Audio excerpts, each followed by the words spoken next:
forget to subscribe and hit the notification bell. Be sure to select all so that you can receive notifications every time we go live and upload to the channel.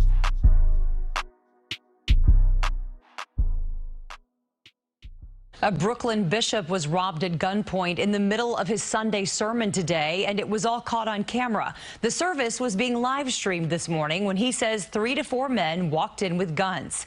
He spoke at length with CBS 2's Lisa Rosner about why he believes he was targeted and his message for the suspects. 5 to 10 minutes into preaching Sunday morning on Remsen Avenue in Canarsie, Bishop Lamore Whitehead saw the door in the back of the room kick open. How many of you have lost your faith because you saw somebody else die what you about to go through? Yo, all right. I seen 3 to 4 men come in. I said, all right. It's pretty much stating that I'm not going to do anything, right? Because I know y'all coming for me. Y'all coming straight to me. I don't want my parishioners hurt, right? I got women and children there. As I got down, one went to my wife and took all her jewelry and had the gun in front of my 8-month-old baby's face. And after this robbery, you ought to cuss Jesus out and leave him. Because the devil winning. The devil sent them robbers in there in your church. And the devil made your ass lay down on your holy ass floor. This is what the devil did. And Jesus just watched. When are y'all gonna lose y'all faith, man, and pick up y'all guns? That's what I want to know. Come on, Christians. You think I'm the Antichrist? This is fucking ridiculous that Christ ain't helped that man out. Christ just let his people be hanging. I mean, what's the use of having a savior if he never saved your ass? Let's look at this now. Pretty much stating that I'm not going to do anything, right? Because I know y'all coming for me. Y'all coming straight to me. I don't want my parishioners hurt, right? I got women and children there. As I got down, one went to my wife and took all her jewelry and had the gun in front of my 8-month-old baby's face. Took off my bishop's ring, They had the gun in your baby face, and they weren't shooting at the whip appeal CD, nigga. Took off my bishop's ring, my wedding band, and took off my bishop's chain, and then I had chains underneath my robe. He started tapping my neck to see if anything else. So that means they knew. They watched and they knew that I have other jewelry. The church's live stream shows the gun being held on the pastor. They had the guns on my deacons that was at the door. Whitehead says what you don't see on camera are... Hey, this ought to be a new trend. Look how long the church been robbing the people. I just want the niggas that did this to know I'm not mad at you niggas. You get a bomb from me. The church been robbing the people for so long. And what the fuck he doing with all them chains and jewelry? I want the goons to go at it. I'm sorry. I love you Brooklyn niggas, man. God damn it, I love Brooklyn. Cheer it up. I always knew it was a reason why I wanted to be from Brooklyn.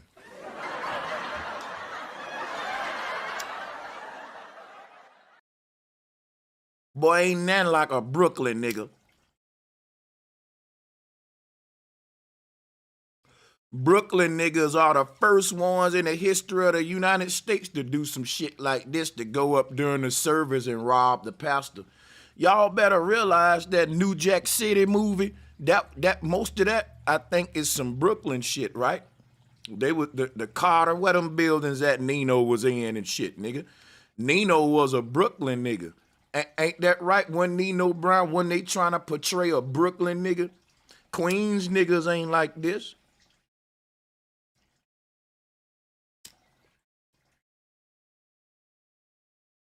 Man, I like Brooklyn niggas, man. I ain't gonna even cap. Check it out, right? These pastors with the big jury on and all that, the goons need to go at that shit every time. Why you stunned, Pastor? Since Pastor want to stunt on his congregation, he put himself in the line of the goons, and damn it, I respect it all the way. Pastors, y'all been pimping the community and robbing it blind, and you been getting away with it because you got the Bible. But now a lot of young niggas waking up and they looking at you just like another crook, another criminal, and ain't no honor amongst thieves, nigga. You stealing from the people, they stealing from the people. The criminals rob each other. So now you're part of that criminal element. And you know why I'm so happy about this? They robbed a young pastor. And you know why that makes me feel good? It's gonna discourage all you young niggas for wanna be motherfucking bitch ass pastors. Yo, all the goons out there, these little niggas trying to be pastors and deceive folks' grandmas and aunties, run up in that bitch like you did. Let's drop a bomb for that. I love it. Nah, you young nigga, this was a young pastor. That's why I respect it all the way, nigga. Even if they would have did it to an old ass pastor, nigga, and made his wrinkled ass lay down, I would have been cheering it on. But it's even better that it's a young nigga, because you young niggas ain't as dumb as these old niggas. Some of y'all know the truth and just want that money real quick, and you know you can preach. We robbing you every day, nigga. We extorting these churches like the mob. I want all the goons listening to me to think about what I'm saying, man. I love this shit. This is what's up, man. Hey, for you to have a church in our hood, just like everybody got a tie to you, bitch, you gotta pay us. Think about this, you gang members. I want y'all to share this with the gang members, because you gang members really ain't taking advantage of this money. A woman can't sell pussy on your territory if she ain't got a pimp. That's just part of the rules because of your territory. A nigga can't sell dope on your block if he didn't get a pass, if he don't know somebody. Matter of fact, they gonna kill that man for doing that. How can the pastor do what he doing in your territory, gangs? I think these niggas in Brooklyn represent the revolution that we've been needing to happen. You gangs ought to be as, you know, the EXPL word, you ought to be doing that to all the churches. All big and small. The small churches, we ain't gonna tax y'all like that. But we got a bill for everybody to pay if you want to keep preaching and deceiving our people in this area. We can't kill you because we ain't trying to do no jail time, but we gonna make sure, nigga, you ain't balling and wearing gold and stunting in yachts and shit, nigga. We coming for all that. That's my grandma money, nigga.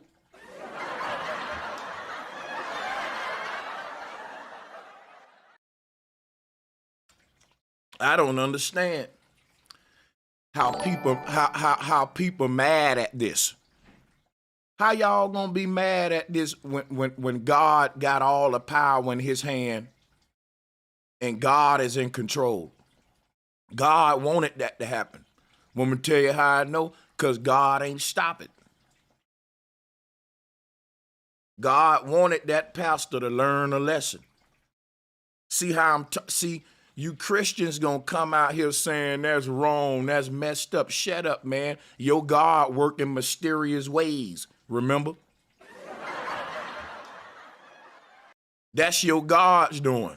I thought he had all the power in his hand, especially in the church.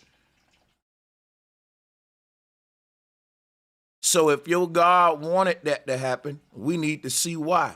Yeah, that was a young pastor with a bunch of jewelry. Considering how long it took them to rip him and his wife and the children of all their jewelry, I'm so glad they did it. You got your family up in the church blinging like a motherfucker. I can't stand pastors like that. You even got pastors today talking about, yeah, my son drive a Range Rover. What your son drive? They be stunting on their own congregation. Pull it up. I ain't making it up.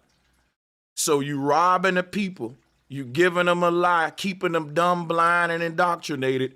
And you want to stunt and shine and lace all your people up in gold. Man, these goons doing what they supposed to do. These goons doing what they supposed to do. The fuck you doing in the slums with all this jewelry on? Somebody said was $400,000 worth jewelry. I bet you pastors gonna quit stunting on these po folks. You wanna be a rapper, niggas gonna snatch your chain like the rapper. These rappers can't come to the hood with all that shit on their neck. Are you fucking serious? They can't even go to their own hood with it on, let alone another niggas. And a nigga will go up on stage and rob a rapper while he rapping, dude, if it wasn't no security there. So that damn pastor wasn't nothing but food waiting to be eaten.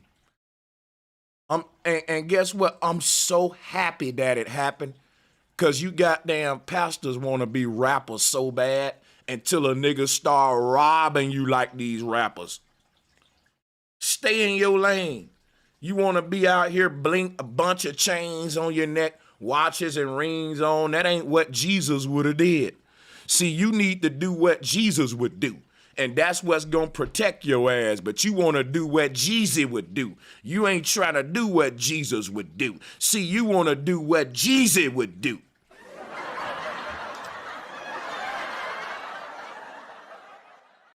Now, Jesus gonna stunt.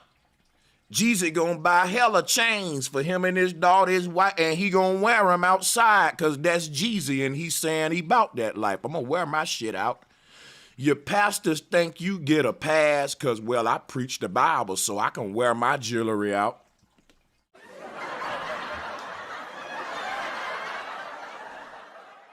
Nigga, that's just a matter of time, dummy. Why are y'all letting these pastors walk around with this shit on and taking the jewelry off these rappers' neck? These rappers give back more to the community than these pastors do. Niggas in Brooklyn should have been doing that. Niggas everywhere should be thinking like that. And who else? I'm putting the link out for if somebody disagree. If you disagree at any time, for any reason, hit the link.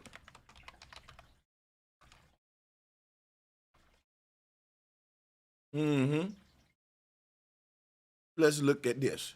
Let's check that out. That's good stuff. Around 100 congregants who were in the room, men, women, and children dropped to the floor in silence. My church is traumatized. The women and children are still crying. Tell them Jesus with them. Why are they traumatized? They got I don't get you victim Christians. The devil winning. The devil is winning. You Christians just get bullied on by the devil. I like the old Christians, that Joshua and them, the ones that formed the army again and marched around Jericho. I don't see this some bitch ass Christianity. Now you taking all these people money and you got your family with all that jewelry on, but you ain't hiring your church no security. That part. These pastors are being multi-million-dollar churches with ATMs and all that shit in them. Jewelry on and all that, and not one security guard. They don't spend, because guess what? They so dumb, they saying, well, we in a church, Christ is our security.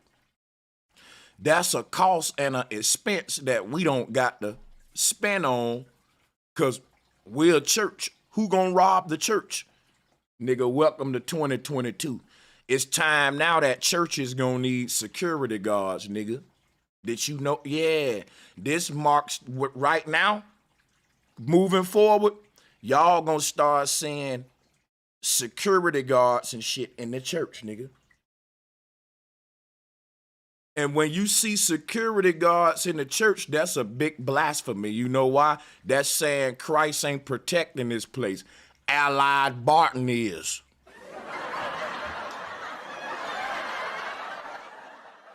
That's saying Christ ain't protecting this place. What's the name of the security company in y'all neighborhood? Type it in the chat. We finna fuck with them now. Everybody's security company getting a shout out.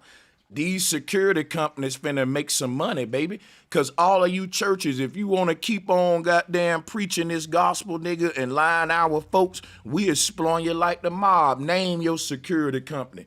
I'ma show y'all churches who y'all need to dial up in your area. Cause y'all gonna need some security. Come on, guys. We got Allied Barton over here. What y'all got? Because I'm telling you, when you start hiring, oh, damn right, humble, we got Securitas too. Securitas, baby. Dropping a bomb for Securitas in this bitch, nigga. Hey, what's your, hey, Rob Cleveland, Security Unlimited, nigga, dropping a bomb for them in this bitch. God damn it. Hey, we shotting out security companies today. Hey, you know why we shotting out security companies? They about to get the bag, y'all. Hey, if you trying to preach going into 2030 and all that shit, and you still think Christ protecting your building? Stupid. I want to give a shout out to Allied Barton and United Arms around this bitch.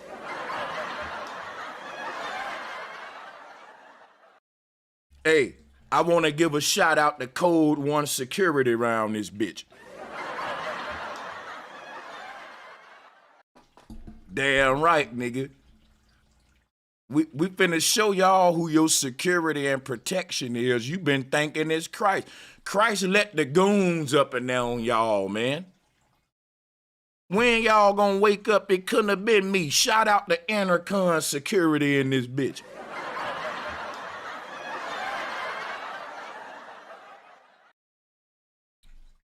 Christ let the goons up in there, man. Right or wrong, y'all. Christ set y'all up for the, hey, them niggas could have killed all of y'all, man, and Christ would have let it happen. I'm trying to see how y'all Christian and basically the pastor for real. How don't y'all lose faith? I never got the story of Job.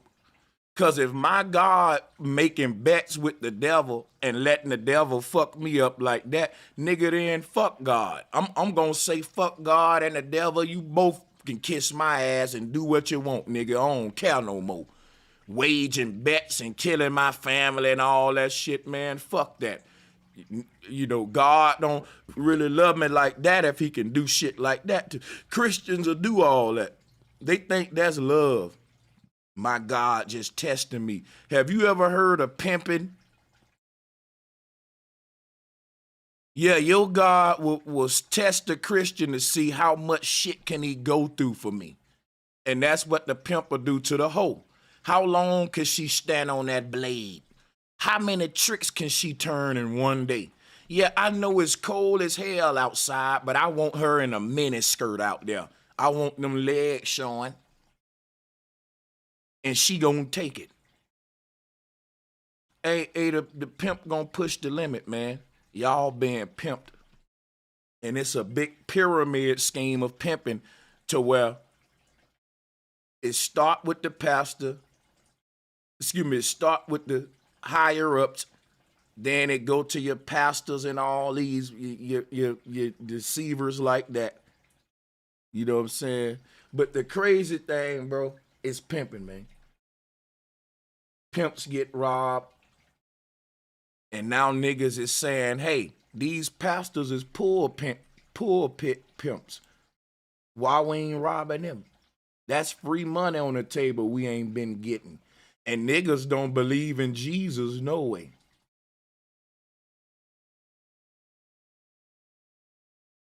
Still crying. Babies are still crying.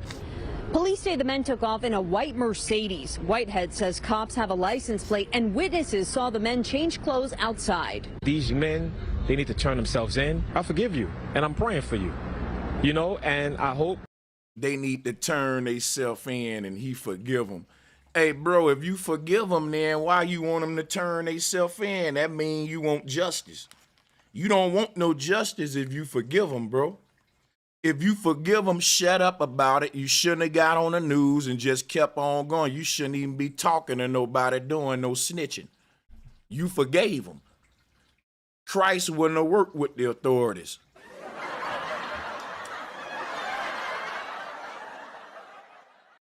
Christ would have said, okay, you took my chain, I'm going to give you my coat. Y'all pastors are hypocrites. Why ain't you doing what Christ would have done? Christ wouldn't have went to the news and the police. Christ would have told them, man, okay, man, y'all robbing me for my jewelry? Come on, get in my car. I got more at the house to give you.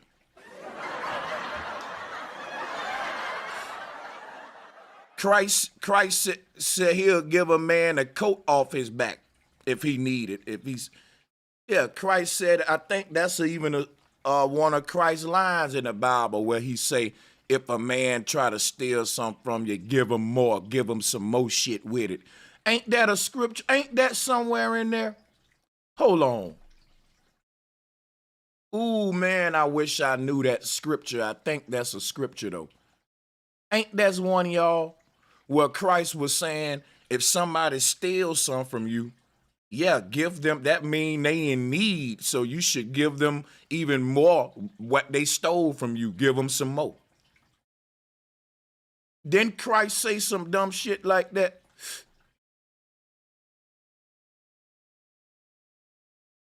If he steal your shirt, give him your coat or some shit like that too. If a man smack you, turn the other cheek so he can smack that one too, so that he can get both of them. So Christ wouldn't have told the police if I smacked the shit out of Christ. If I just say, Jesus, man, you one miracle performing ass bitch, and just smack the shit out of Jesus. You know what Jesus gonna do? Hey, you didn't get this cheek right here, Brother Sanchez. That one too. Make sure you get that one too, Brother Sanchez.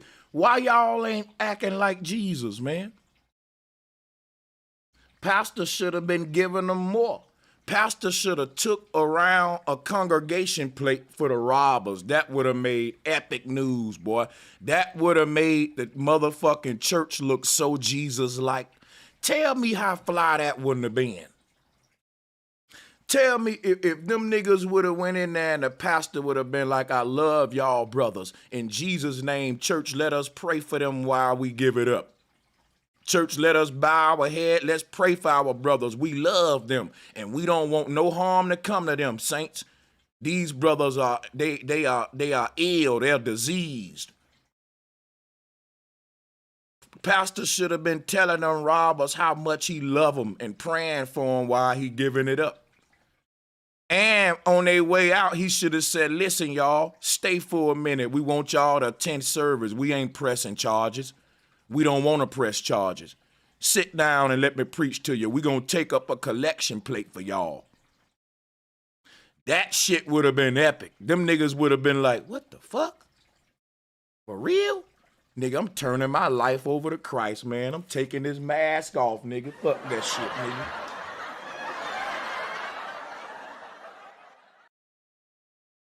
When are y'all gonna do some real Christ-like shit other than do everything every other citizen would do who don't got Christ? Call the police, be mad that your material gone, all on the news, man. Christ wouldn't have been sweating none of that. Christ would have been trying to win them niggas' soul while he taking the chain off, nigga. And still trying to win their soul over. Y'all ain't nothing like the real Christ. That's why I want you to get robbed. Saw the men change clothes outside. These men, they need to turn themselves in. I forgive you, and I'm praying for you. They need to turn themselves in to Christ, right? That's what I'm talking about, you damn hypocrite. If these are evil young men who the devil got their brain, you know the prison ain't gonna help them. That's the devil's playground. They need to turn themselves in to Christ, right, Rem?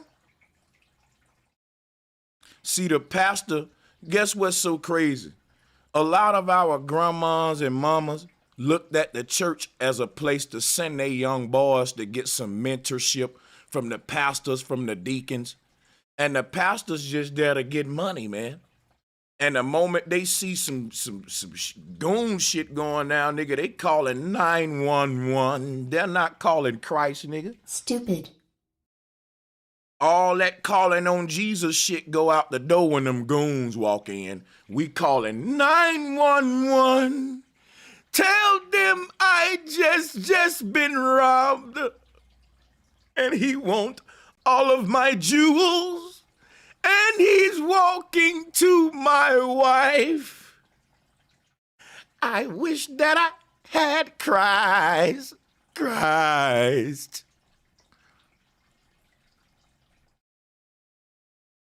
Change clothes outside. These men, they need to turn themselves in. I forgive you, and I'm praying for you. You know, and I hope that... You can't be praying for them, because if you praying for them, that mean they want to get away. Because if you praying for them and you want them to go to jail, that's a contradiction. Them niggas is praying that they can get away scotch-free. What you think they praying to God?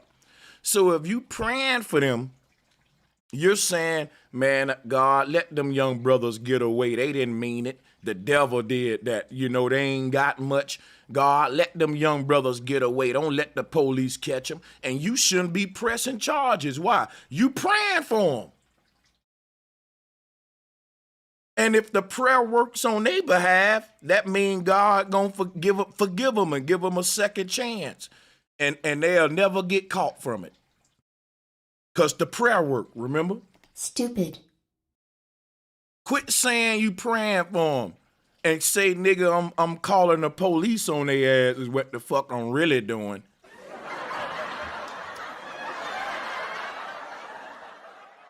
You ain't praying for them niggas. You hoping that the police catch their ass. You mad. You ain't fooling me, nigga. You heated on the inside. Them niggas laid you down in front of your family and your church and took all your shit and your daughter too, nigga.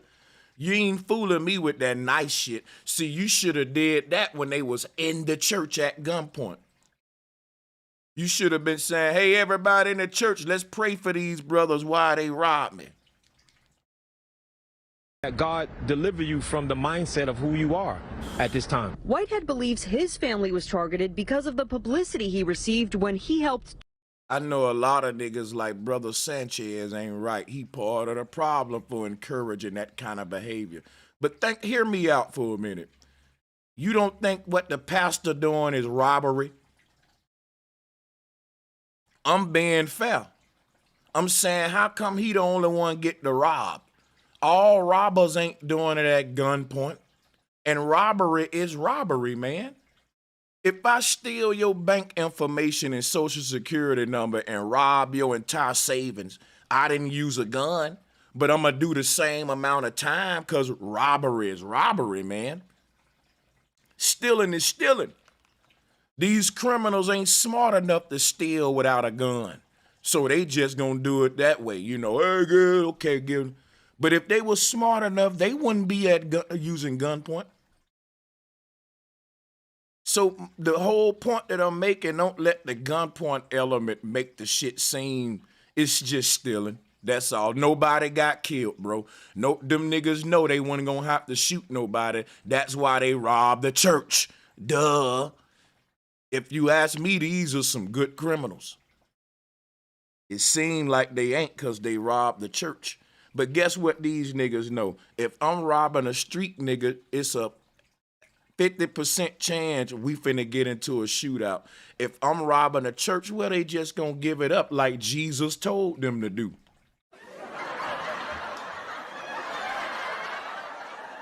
and then they gonna pray for me. And when I get to a level where I don't gotta rob no more, then I'll go back in that church and donate a whole stack like this. I know niggas that'll do that. I know niggas that'll rob that church and turn back around. When they get on their feet, they'll walk in that bitch and just drop a whole block in there. They'll be like, damn, I wonder why he did that. You don't know, nigga, he was paying you back.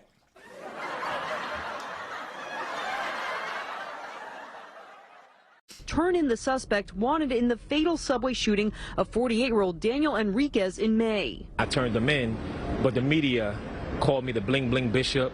They had my... Yeah, you the bling bling bishop. That's why nobody really feels sorry for you. I feel a little sorry if it was like an older, like if, bro, nobody feeling sorry for Creflo Dollar and y'all. I'm sorry.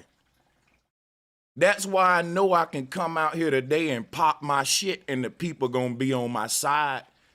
I know the people will be feeling some kind of way if you was an old man with no jewelry on.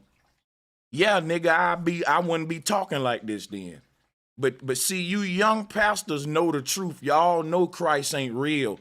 And y'all going out there pushing poison to y'all grandmas, aunties, and people, just like the dope boys. So don't nobody feel sorry for you, because them old pastors really believe that Bible. I know you young pastors like Creflo Dollar, the bling bling bishop. Y'all don't really y'all ain't genuine with it. You want to shine too much. Them old Christians, they went all about this gold chain, like they said, a bling bling pastor. They went all up, they went into fucking, you know what I'm saying? It's crazy because where I'm from, you will see these big ass churches, but you'll never see the pastor with no jewelry on. Ain't too many pastors where I'm from just walking up there with a bunch of jewelry on their neck. But guess what? They church is decked out. That church is worth probably what you paid for your jewelry. Now, they said his jewelry was worth $400,000. Dude, I done been up in multi-million-dollar churches in Bama and ain't never saw one of the pastors with one chain on. They putting the money in the building. And that's a big thing in the South. Because when a nigga pull up to your church, they trying to see. That's how the pastors stunting on each other with the fancy church. Not much so as chains and rings and all that. Where I'm from, the pastors is stunting who got the fanciest mega church, the prettiest decked out church. This dude had on $400,000 worth jewelry, and his church, bro, don't look too.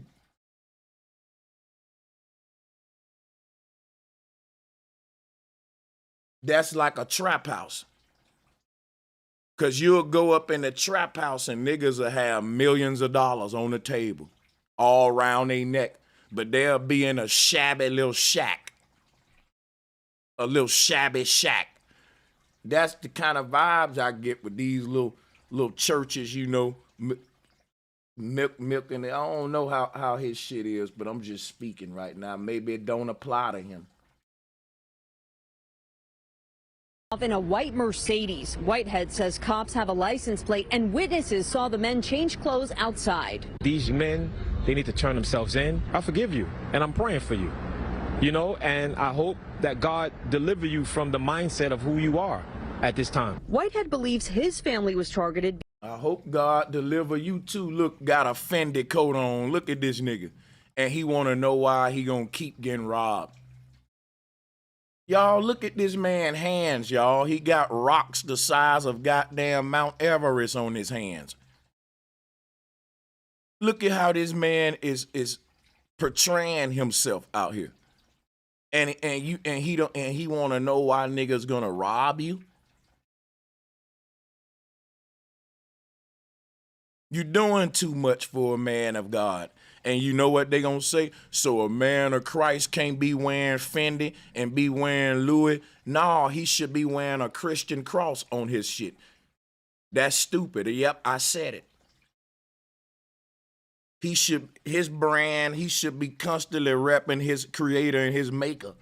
He can't wear a cross on Sunday and a Greek goddess of victory on Tuesday. I'm just reaching. Now he can wear whatever the fuck he want. I'm just being patted out. I'm showing how I think if Christ was walking the earth, Christ wouldn't wear the brands of another man on his body. I believe Christ will either wear just a plain white robe or goddamn it, some with the cross on it, some with his shit on it. That's just like if I go to a major event, you know what I'm gonna wear? Some flat power shit. Why would I go to a news interview and not represent my company? I learned that from Damon Dash. Everybody know that if you even learned a little game from Damon Dash. Damon Dash said, man, we was wearing Def Jam jackets and we thought it was cool, but we Rockefeller. I told all my people to take that shit off.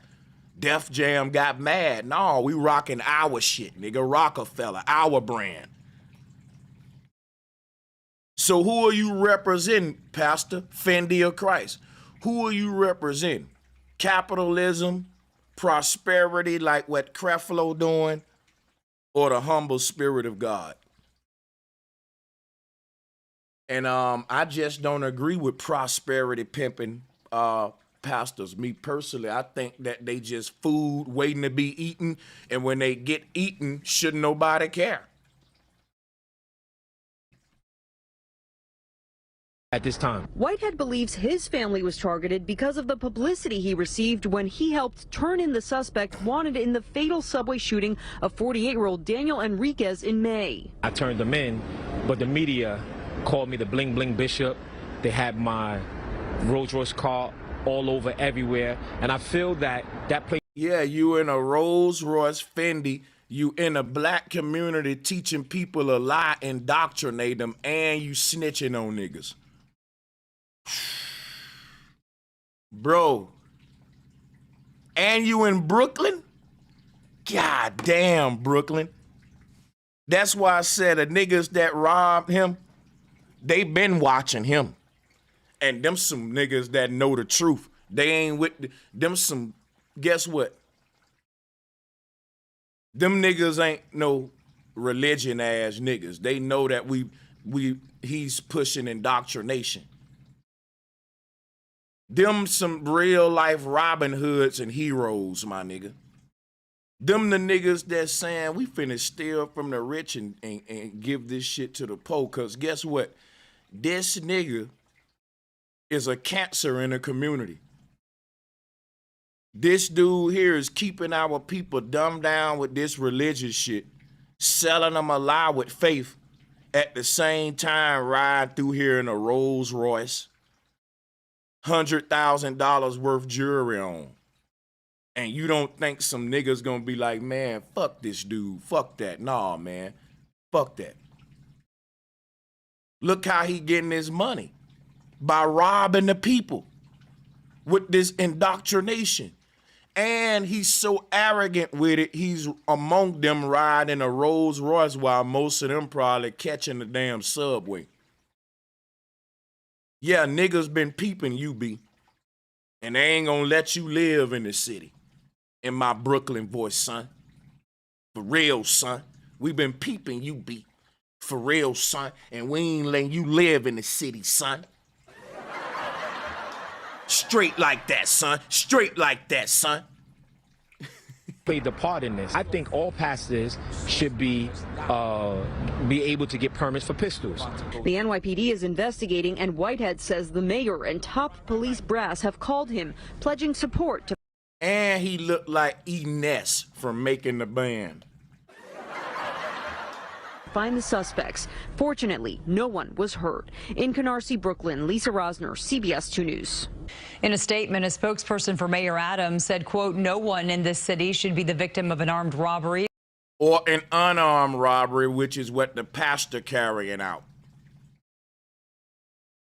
It shouldn't be allowed for the, look, the world waking up, man, and it's finna get worse. I'm telling all the public officials that's watching, the CIA, FBI that's watching my videos, people about to they getting to a level where they saying the system ain't what it was cracked up to be. And you can no longer profit off of this broken system. Either you're gonna fix it or we're gonna break it completely and then force it to just be rebuilt, which what it need anyway. But I'm gonna tell you right now, there's a crime being committed on the people by these pastors, by these bling bling pastors like Creflo Dollar and all that. There's a crime being committed on the people. And a lot of people in those communities saying that this is justice. So we can look at it both ways. Yeah, those guys were wrong for going up in there. Two wrongs never make it right. And I'm really not encouraging that kind of behavior at all. I'm just trying to radically make a point so it sinks in and hit home, okay? And the point is, we ain't trying, me personally and the people I'm talking to, we ain't trying to rob no pastors. We don't care about taking that from none of you damn pastors. But when y'all get robbed, we don't care either. That's what I'm saying. For real, if you really want to know how I feel. I'm not really encouraging robbing these pastors, but I'm just saying if it do happen, I'ma laugh at it. And not only am I ain't gonna care, I'm gonna kind of be like, aha, you kind of like karma in a way. And I don't feel wrong for feeling like that. Let alone. Shit, you can say I'm fucking evil for that. But shit, I don't feel wrong for that, man. 4 years ago, a Miami pastor got robbed. Look. A developing story right now at 5. A pastor is carjacked in the parking lot of the Mount Sinai Baptist Church. CBS 4's Hank Kessler has just arrived on the scene. And Hank, I bet you he was a stunting ass pastor. I bet you this pastor, see all of you pastors that like to get bling bling and you and your Rolls Royce and shit, come on, man. What are police and the church telling you about what happened? Well, the police and the church not saying a whole bunch right now, but we can tell you this, that no one is exempt from crime in Miami, even a pastor. Let's take a look at some video. The scene over Mount Sinai Missionary Baptist Church, 698 Northwest 47th Terrace. And this nigga church got blue tarps on top of it. See, it's the same shit in Africa, man. They spend very little on the building, but all they money be on their cars, they chains. You got big ass, let me show you something.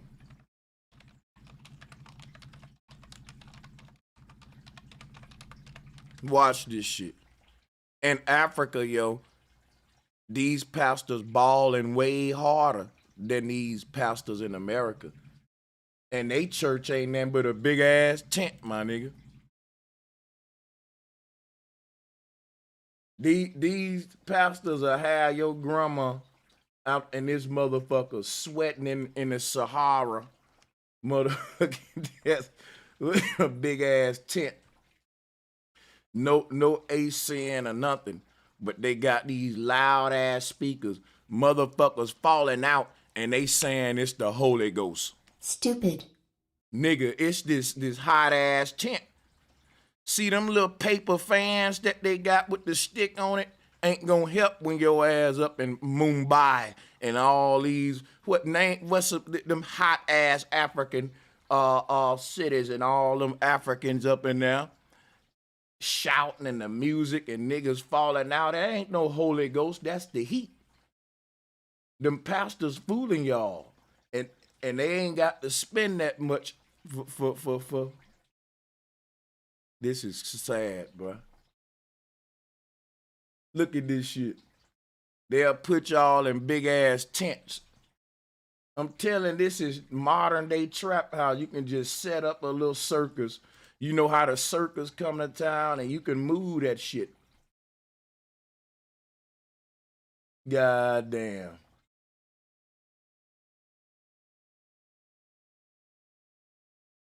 Yeah, niggas done peep game, B, and you ain't good in the city, son.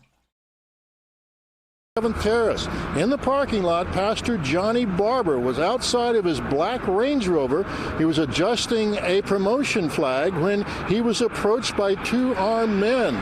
They eventually took the pastor's 2015 Range. Wow, Jesus and the two thieves. The pastor and the two robbers. Rover and departed the parking lot. Now, Pastor Barber was not injured during the armed robbery. The cops were called and they began their investigation. They were given a good description of the subjects. Well, moments later, police stopped two men driving Pastor Barber's stolen vehicle. Those individuals have been detained for questioning. It's not known if police found the keys, wallet, and phone on the subjects that were taken from Pastor Barber. We attempted to talk to the pastor or his brother, but the volunteers inside the church said, well, he just really doesn't want to talk about it right now. Kind of understand that. That's the very latest. I'm Hank Tester, CBS 4 News. Back to you. Yeah. So what's good? Truly undeniable. How you doing? How you doing, Truly? I'm doing good, bro. How you doing, man? I'm doing good. You have the floor. Thanks for joining.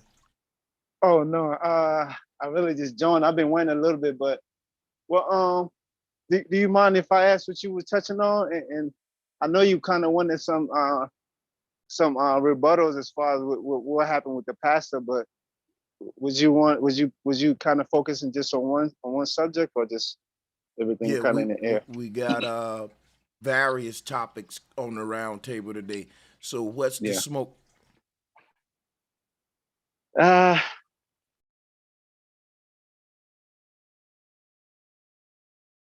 We'll let you think about it in the waiting room. Don't worry about it. We'll get you back on, no problem. I probably put you on the spot. You probably wouldn't expect me to bring you on, but just listen in. I'm gonna do some more reviews and we'll get you all in.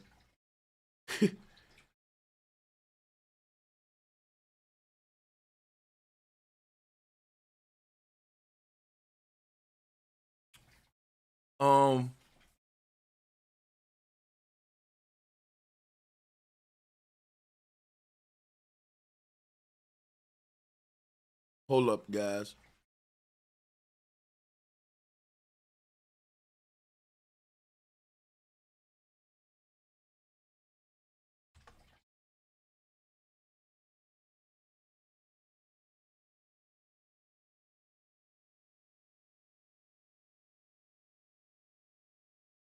Rainbow of the fruity, crunchy candies known as Skittles.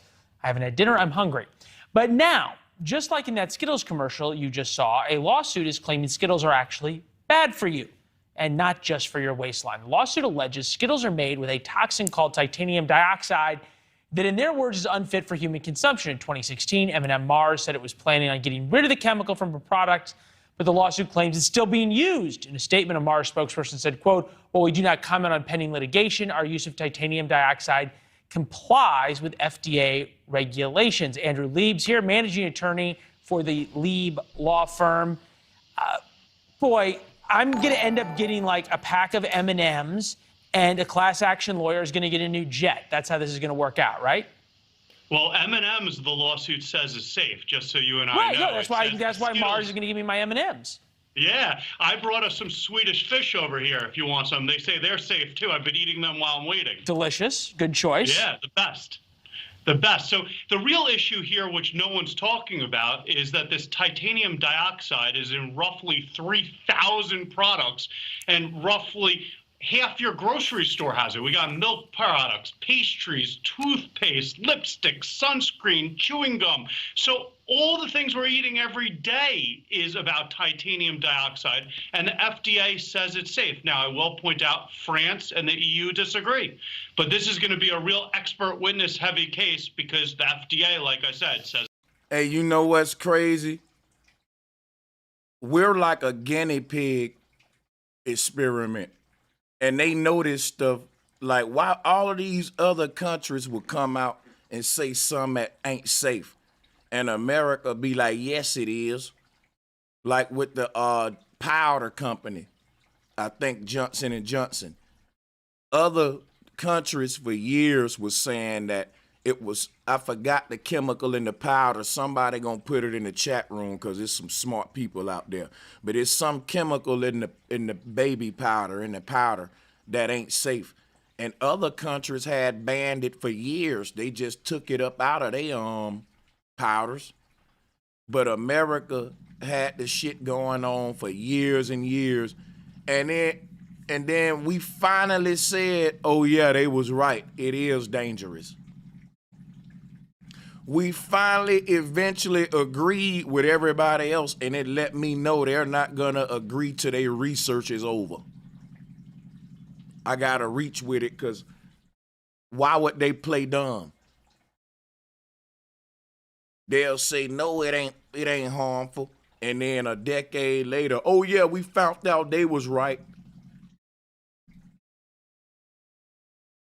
It's crazy. And then titanium got the root word of Titan. And all of they gods is the Titan gods. This is crazy, man. I want to start getting deep with that titanium shit. Is it safe? Yeah, this is FDA on titanium dioxide. Maybe used safely as food covering generally. However, the FDA regulates the quantity must not exceed 1% of the food's weight, which we're probably a long way from that. This would be the question, though. And Mars, huge company, they're going to probably end up settling this because it's cheaper than taking it to trial. Who knows? But in the end, isn't the customer... Now think about this.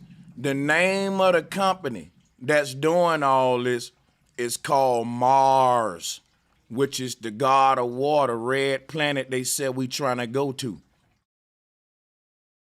Mars is another name of their deity. Mars, you know what I'm saying? It's the company responsible for this titanium, and the god Mars is a Titan. This is crazy. And you talking about the whole Skittles, the rainbow, which is the ethers and shit. To me, there's always some symbolism involved. Customer, the one who loses here. I think about the Subway isn't, tuna isn't tuna. Krispy Kreme maple bars don't have enough maple syrup. Starbucks not enough liquid in iced coffee because of ice. List goes on and on. It's the lawyers who always get rich, right? Well, I'm not going to go there, but I'm going to tell you this lawyer's losing because I've been potty training my 3-year-old with Skittles, and now I don't know if my wife's going to let me keep using them to bribe him to go to the bathroom. That said, it's very expensive to bring a case, and I'm not so sure Mars is going to settle, only because it's so many products that this is opening the door to. Because if you let them win here, what's next? Like I said, chewing gum, toothpaste. Where are they going from here with this lawsuit? So you got to beat them up, shut them down.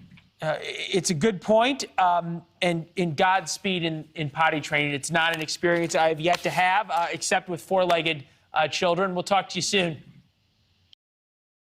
Oh, man. It's just so much shit going on, man. And guess what, bro? It's just time for a nigga to... That's why I promote veganism. I'm finna strive toward the highest level of veganism. And when we reach that point together, we won't have to worry about none of this stuff about the food and all that shit. Ultimately, man, hopefully all of us will reach a point where we got our own gardens and shit too, and just eating from that and drinking from our pure water sources and shit like that that's in the area. If you move to like natural, yeah, man, this shit crazy. But let me see, because a lot of people in the waiting room now, and I guess I will rotate people in one. I'm looking for one at a time smoke, but I gotta get the OG in though.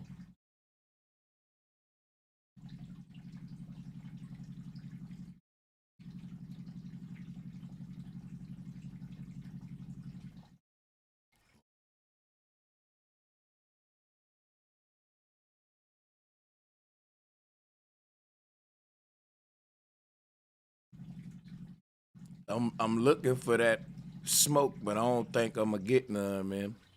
But for none of my stances, I think everybody pretty. pretty much feeling the same damn way. But look, guys, whatever else y'all want to talk about, man, besides these two topics, we can.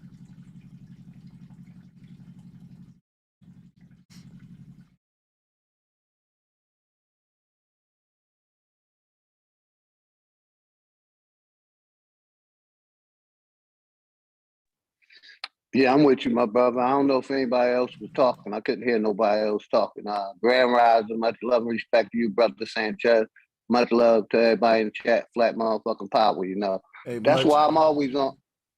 Much That's love why I'm to always on my health tip, man. I can show my smoothie right now, man. I'm staying on my health tip because basically they've been poisoning us through so many products.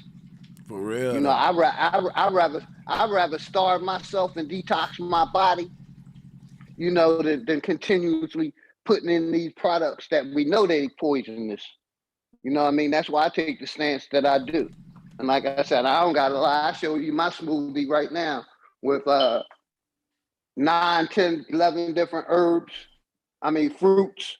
You know, 4 or 5 different herbs because I clean out my body regularly. You know what I mean? I drink a lot of water, man, because I know what they're doing to us, man.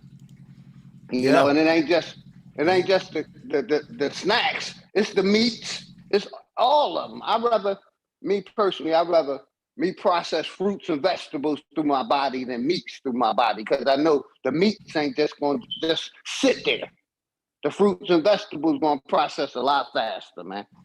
You know, and a lot of our people don't want to, you know, they want to still believe the FDA is doing good for us, but no, they've been allowing us to get poisoned one way or another through this system for a profit for too long. But that's all I want to say. Much respect, brother Sanchez. You already know.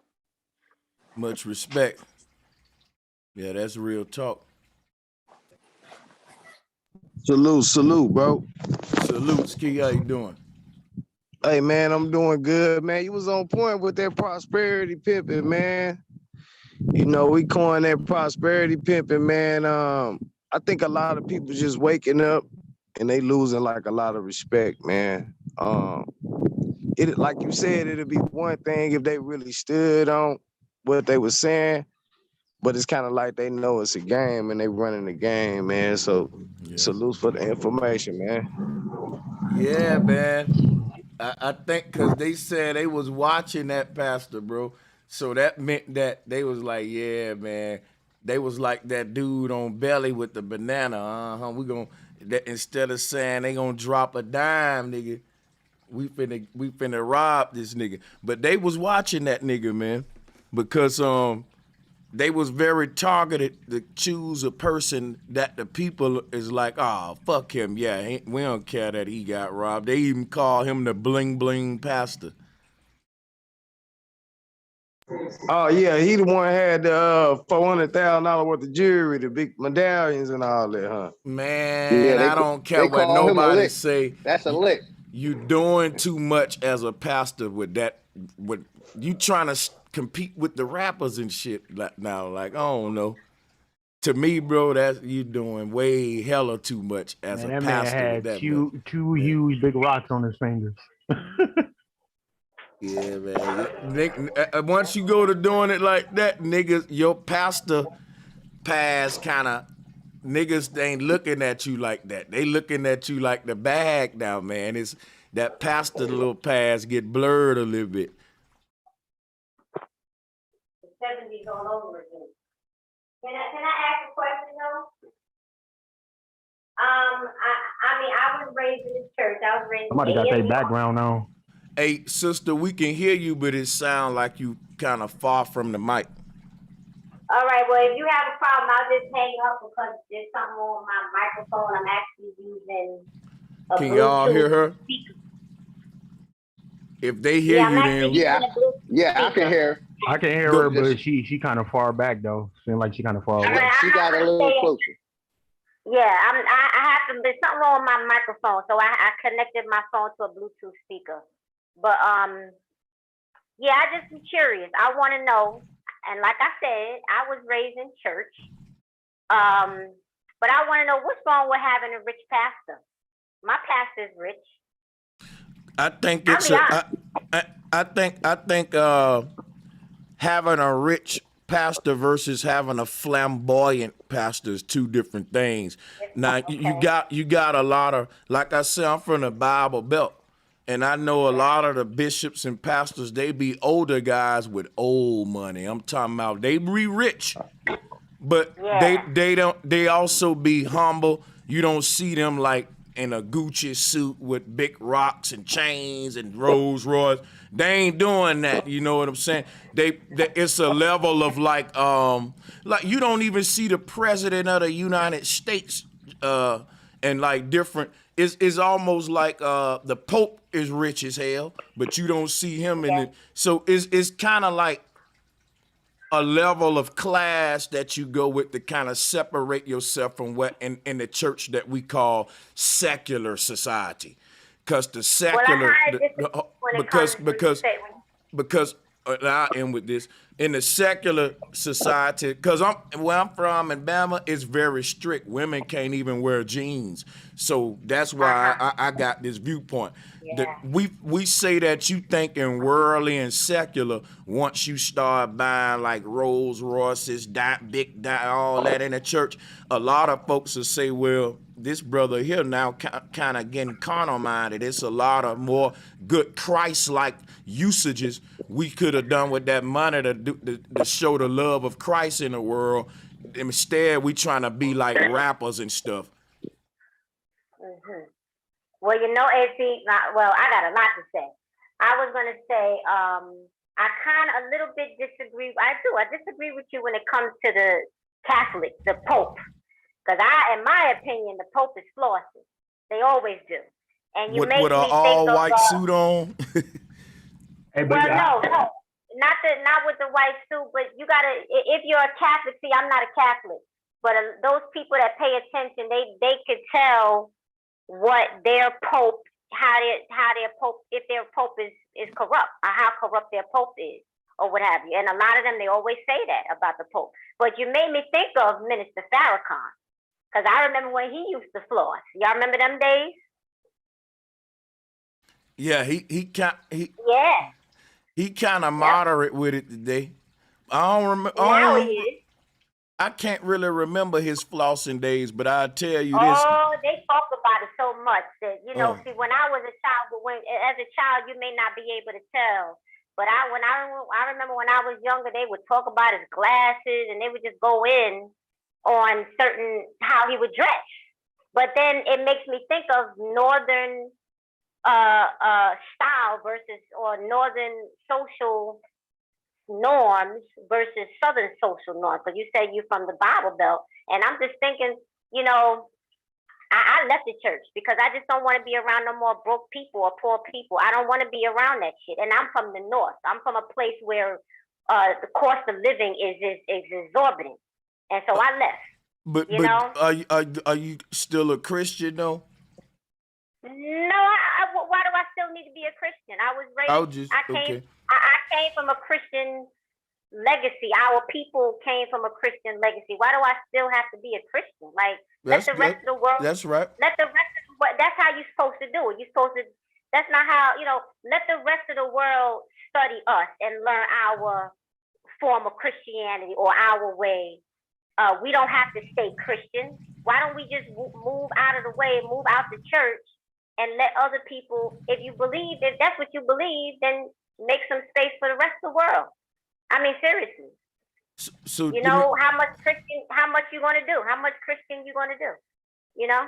Let me. I really do. I'll give you one more example. That I really did not like. I enjoy the Mary reality TV show, but the episode when the youngest sister, who was the nanny, took her sisters to the cannabis, what do you call that? Because they're from California. Took her sisters to the cannabis. It's about being a conservative or being a liberal. And I'm not with them conservatives because they don't serve the people all the time, you know. But she took her sister to a cannabis, what do you call it, conference or something. And she said, she wanted to pitch the idea, I'm interested in going into the cannabis business. And her sister, they're uptight, man. They're uptight, they're uptight. And I could go in, man. They're Christians, they do the gospel, blah, blah, blah, blah, blah. But everybody's not like you. So I'm going to put it in context for you. Not everybody's from the same place. Not all Christians are from the same place. So I'm going to use cannabis as a perfect example. My grandfather came from Jamaica, okay? Most Black people are Christians, right? Now, in Jamaica, cannabis weed is still legal, okay? Because that's what they grow. First of all, if you go to the Bible, this is why I say what I say. The Bible says the herbs are for the healing of the nation. So why would Christians be against? This is what I don't like about Christians. I don't mess with the New Testament anymore. I'm tired of the New Testament. The New Testament was the book where that Apostle Paul was telling women, stop putting gold and silver in your hair, stop braiding your hair. Get the fuck out of here. We're not going to listen to you. That's just oppression of women, to be honest with you. It is. A lot of Christians, the Bible is so complex. The Bible is so complex that a lot of people, they cannot digest the entire thing. So I made a decision. I'm sticking with the Old Testament. Okay? So I got a question on the round table. Where did Christianity come from? Christianity is the religion of ancient Babylon. It come from the ancient Babylonians, and the Babylonian Empire was what I consider Babylon, according to my research, is those 7 kingdoms I always teach about: Egypt, Persia, Samaria. I can get the map out and show you the 7 Babylonian kingdoms and all that stuff. But I think that Christianity is the religion. I think they did a whole new world order. Remember how we said, like, they wanted a one world religion, one world police, one world everything? They already did that in Babylon, and that's what the Crusades was about. And basically everybody is Christians in the world. Everybody's Muslims. Everybody think it's a different religion, but all of their gods is the same. It's just a different name and a different culture expression for them different people. But the trick that they hide is all the religions are the same religion, while they got us killing each other for these religions and gods.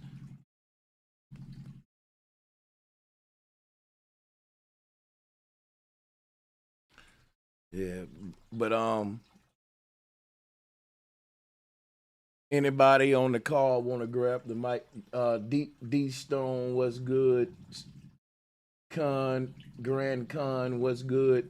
Eddie Ice, salutes. Yo, what's going on, bro? Sanchez, man. Peace and love. Peace and love. And Grand Con, I ain't saw you in a minute, man. Salutes. I'm letting Truly Undeniable back on. And yeah, this Brooklyn pastor, man, like I said, people say, well, ain't nothing wrong. That's the Creflo Dollar thing. Ain't nothing wrong with me having 10 Rolexes, 5 private jets, 20 Mercedes. Ain't nothing wrong with me having that. And if you go up to pastor and be like, Pastor, why did God give you so much but then bless those children in Africa with food? What you think what you think he gonna say? He gonna have to try to make it like something wrong with them people, because some can't be wrong with God. Because if he makes something wrong with God, then he's saying all of my blessings is illegitimately given to me by God. You know what I'm saying? If he say that, or that the one that's giving it to you might not be God, might be the devil, right? So the whole thing is like, you say, Pastor, why God giving you so much, but he won't even get them people food, where they ain't faithful. They turned away from God. They don't serve the true God. And it's just the opposite. It's just the opposite, that the devil, the God of this world, it's the one that is the God of money and all that shit, and he blesses his people in this world. That's what I was telling them. If in Las Vegas, if you do 777s, it got the fireballs on it. That's the lucky fire. And that's how I think they get the name Lucifer, lucky fire. But I'm going to pass it. 100%. Yeah. Yeah, I just wanted to say real quick, bro, Sanchez, you know, the people that, you know, we see religion as $1 trillion business. The church can get the money. The preacher can get the money, but the congregation got to be poor as shit. I got a problem with that. I can't see how people can't see that. You know, the church can be rich, the pastor can be rich. Everybody else, you know, got you fucked up and praying and hoping. But that's all I wanted to say. Grand Rising. And I had a question too, like when Christians pray, why did they pray to the God for material things? It's only material. It's like, I don't get that. And the pastor don't pray. They ought to say, Pastor, what do you pray for? Because he got all the material things. You see what I'm saying? So pastor is praying for a bigger congregation. And a congregation praying for a bigger house, They're bigger for a car. job, a house, a car. Yeah. What kind of God is that? Like, yeah, man. Yeah. Sound like a man to me. Yeah. Yeah. Well, you know what I think money is actually? I think money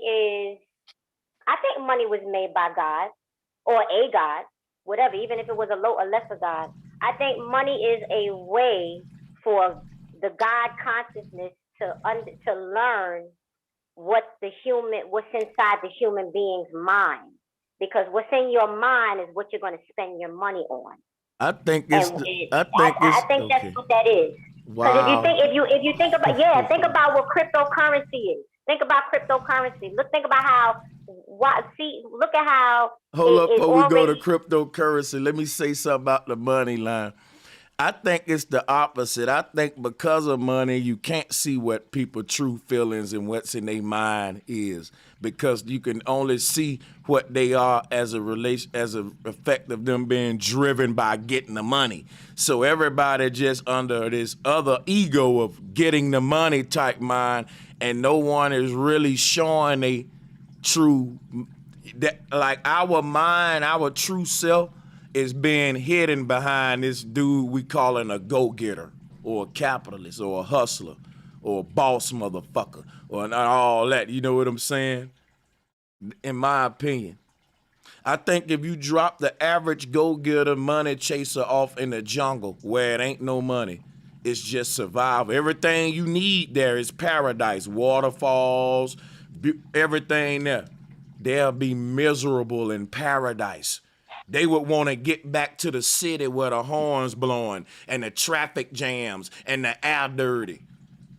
You drop the average person in Babylon off in paradise, they'll be ready to go in a week, man. Get me up out of here. So that's a mentality that I think, because they want to go get back on the monopoly board. They want to go run them pass and go, collect the money. The hamster ain't comfortable off the wheel. That's what I think. Yeah, I agree. That's why I was saying about the cryptocurrency. If you notice, the government already is less than 10 years old, and the government already has managed to centralize something that the purpose of it was to remain decentralized. And the government already got its hands and its claws in it, because it needs to know what people are spending the money on. It's leaving the American, it's leaving the Wall Street, it's leaving the stock market, and they want to keep tabs on it. And so what the concept of God is not the same for everyone. So if you're an actuary, if you're an actuarial scientist, then you can look at all of the numbers and all of the charts about the trends of finances and money spending and goods and services and economy and blah, blah, and you know what's on the average person's mind. But you have to be empowered with that knowledge. I think y'all both right. Yeah. The money is a mindset. It is a mindset. Money to it. Yeah. Because if you have your mind right, you're gonna spend right. Yeah. you're gonna invest and do other things like that. So yeah, you're gonna use your money to free you when your mind right. It'll just make you more a slave when your mind ain't right. yeah, yes, exactly. Yep.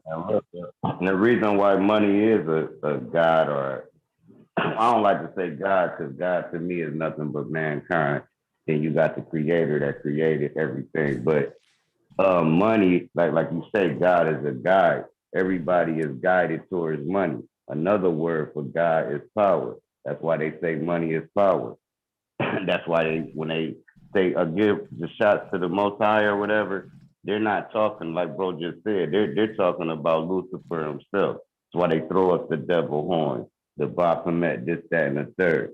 So if you believe there's something that can give you something outside of Earth, you kind of stupid as hell, because the Creator ain't, all he gave you was life. That's his only job. His job is not to have you healthy. His job is not to give you money. His job ain't but to give you a person. And God is just what's in man of power, the way he can guide another person. That's why they say, I'm a God. Now, guess who running the world? Your mic messing up. Guess who running the world? Is it still messing up? There you go. You good. Guess who's running the world? The majority is Caucasian. What they call the Caucasian, the white devil, because devil is the power down here, and they got the most power. But y'all go ahead. Yeah, I just want to add, we use a lot of things the wrong way. And I can use cannabis as another example again. You know, herbs are not really supposed to be smoked. You're supposed to cook with it. You're supposed to make tea with it. You feel what I mean? Same thing with money, and same thing with a lot of other things. You know what I mean? And as long and knowledge really is power. As long as you misuse what you have, or if you don't know how to use what you got, you run the chances of losing it. And when it comes to these things, like what happened to these pastors, I mean, if I was them, I wouldn't really. If I lost $400,000 in jewelry, I wouldn't be mad. I mean, you didn't lose your life, you didn't lose anything. Hopefully he learned the lesson. And I mean, he deserved what he got. He's in the wrong place. He should have been at home doing a live stream from home if he cared about his $400,000 in jewelry. You know what I'm saying? Because pastors do it all the time, every Sunday morning. You know. So see, I'm an avid believer of to each his own, and life is what you make it. So I think everybody individual is different in how they pursue life. So you can't bunch us up in a one. You know what I'm saying? So everybody, how they think, like Bro Sanchez, Sir Drop, everybody has their own, and we all come together with our own individual. You know what I'm saying? So you can't bunch us up like that, because everybody has a unique way of doing their things. Like Bro Sanchez is a prime example of that. Like, you know what I'm saying? And we know, this system didn't promote herbs, it promoted alcohol. And look what alcohol has done to our people. We got so many alcoholics, they don't even want to, take a look. They ain't even half the alcoholics is willing to drink themselves to death instead of clean up their act, clean out their body. They promoted these pharmaceutical drugs instead of natural herbs. I'm into natural herbs. I don't deal with pharmaceutical drugs. I'm 56 years old, no pre-existing conditions, no physical limitations, because I take care of my body and put the right things in, and I deal with the herbs. And I'm a land right there. Yep, me too, OG. Yep, herbs. Yep. And I'm still making babies. And right. Hey, and I wanted to bring some up. I'm finna screen share with y'all real quick. I was thinking, man, on a natural earth, right? Beneath our feet when we get grounded, the energy, in my opinion, is created from this big network with the trees and the mushrooms and all that making. That's the mycelium network. When we get grounded, We tapping all that energy is coming up through the soles of our feet, right? Now the word soul is Sheol. That place, that underground place in the earth, we literally pull an energy from above and below. So that's how we do it from the ground naturally. But in the sky, we know the ether above us is like the same thing. It's a network of stars in the heavens that's creating the same sort of web pattern that these mushrooms under the ground making. All the starlight, and all of those are like electromagnetic points. Each one is a miniature North Pole, and they all connected. That's why you look at the mycelium network and you look at the heavens above, you'll get images like this, right? But here's what I'm telling you, what I think they did, though, to create Babylon. See, beneath all our cities, ain't no mycelium network under your city. So what's under your city is a bunch of electric wires and tunneling and all that, creating a whole nother energy field of and they done cut out the mycelium network under these cities and stuff for infrastructure. But then in the sky above you, they got these huge antennas. So they got you sandwiched in between they little and this energy here is very cancerous, it's deadly. Like when we start building this grid, our lifespan became shorter. You gotta think, you really ain't getting grounded in the city because what's beneath your feet ain't really the earth. I mean, you got a lot of the way that that this is running is radiation constantly going through us, like, and beneath your feet, what you walking on is basically polluting the ether, and above you polluting the ether. So you sandwiched in between is like false electric grid above you and below you, right? And hold up, yeah, that one there actually cancels out the original natural one. You know, so theirs cancels out the original one that nature made. Because without these totem poles, we'll be connected to just the natural energy grid above us and won't nothing be there to interfere with it, just like under the ground. But we can't really connect with the earth like until we go to the jungle, like Dr. Sebi retreat and stuff like that. In these cities, it's hard to really do it, and everybody in these cities dying quick and shit like it. But they ain't telling you all of the health things. A lot of times, it's the environment they've made in these cities too, along with the health, the diet and all that, of course. But yeah, I'm just saying another thing we got to do when you said go back to nature. When we take vacations, man, is really to vacate out of this environment called a city. If we taking vacations to a bigger city, you ain't never letting your body get a chance to get back and reset with nature.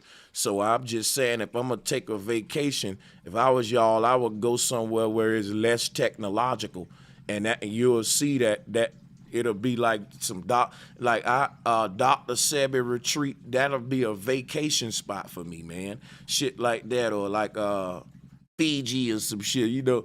And you'll see how you will reset. You'll feel the difference when you come back into the city, out the jungle, and you'll realize the difference. But you ain't never been out of the city environment, most people. So we wouldn't know the difference, though. You know what I'm saying? Hey, bro, Sanchez, can I say something real quick, brother? Yeah. Yeah, basically, I moved from Philly. I lived in my life in Philadelphia, Pennsylvania for 50 years of my life. I moved to a small town in Georgia, one of the smallest towns. And it's like it reset my whole body, man. You know what I mean? I love being in the woods, you know what I mean? Quiet, you know, no bars, no tattoo parlors, just no 5G. And it felt like it added it added, you know, I feel like it added 10 or 20 more years of my life getting out of that big city environment, going to a much slower, peaceful situation. So I'm just relating to what you were just talking about. You can do that in the United States. Oh That's yeah, all you I want to can. know. Like Utah is a good place. The Yellowstone area. Oh, it's a lot of places to get for sure. You ain't gotta go out of. Yeah, I'm in the backwoods of Georgia, so I'm trying to tell you, I'm far from, you know, the biggest city is Atlanta. That's 150 miles away from where I'm at, man. And it's so easy. All you gotta do is find an area near you that ain't got no poles above you and ain't got no, you know, little infrastructure below you. And that's like the wooded area in your area. You can go camping more. And when you camp, you know what I'm saying, ain't nothing above you but the trees, and ain't nothing below you but the mycelium network right here. And now you're recharging your whole aura and shit back with the earth. But I don't think we really properly doing that in our cities and stuff. I done felt the difference, man, because we go and take trips and stuff and come back into the city, and I'm sensitive to energy and shit. But yeah. No, I think yeah, if I can answer that, Sanchez. Hey, bro, you're right, man. That shit recharges you, man. Like, cause I do that every year around my birthday. So I go to I really just like going to the mountains, dog. Like just out the freaking way, cause. And then around my birthday, is around May, and that's usually when it's so green. Like that joint, man, be doing something to me, man. I'm talking about like. It just, what I'm saying, you can block the negativity out. And I always like to go with people that's, what I'm saying, understand my energy. Like, if you're going to come out here, man, you need to be peaceful, you know what I'm saying? And I need that every year for real. Really more than once if I can sometimes, Yeah. So we all need that. It's crazy because when you look at the aurora borealis, it's that color green. And then man, listen, bro. And you in the jungle, and you in the woods, it's just green all around. Nature wanted us to see a lot of green. Yeah, bro. But I'm telling you, like, it connects me to the earth, man. And I don't know how season. I'm sure people connect with different seasons maybe differently, but I'm telling you, like that time of the year. It's kind of like going into transitioning into another season now. But like when it's hitting May and it's like a spring, man, everything be green, like flowers be blooming. It just, and I'd be like, man, that's usually when I take my little vacations and I go for a couple of days. And I'm telling you, that joint just recharges me, man. I feel good, like. And then you can breathe, like the air is different, it's fresher air. You know what I'm saying? Like, in a lot of toxins, which is, I think all that shit contribute to what's making us mad at each other. Like, in our psychology, this shit all has been breaking us down with the foods, of course, and the frequencies they got out here with these, telephone, towers and everything. All that shit messing us up. So we need as much time away from all this shit as we can. But people so attached to the grid, But listen to what you're saying. Like, how come we treat it as a vacation? We go there and go back to the regular, and we'll go back to the fuck shit. Like, how come we don't stay in that mode, stay in that nature, stay in that? You know what I'm saying? Because at this point you need money. We got to come back. You know what I'm saying? Yeah, but we need money to do that. You gotta see. You know, I'm just saying, like, why don't we stay out there? Common sense. Yeah, you program. We need money. No, I'm not saying like that. Yeah. We need money. We can't stick in that mode because in the situation we're in. What happens is this, right? You got folks that have saved their money up in America and have built their whole little self-sustaining shit in natural places like Alaska, shit like that. But you ain't gotta go way to Alaska. It's possible. I think that's the goal, to stay.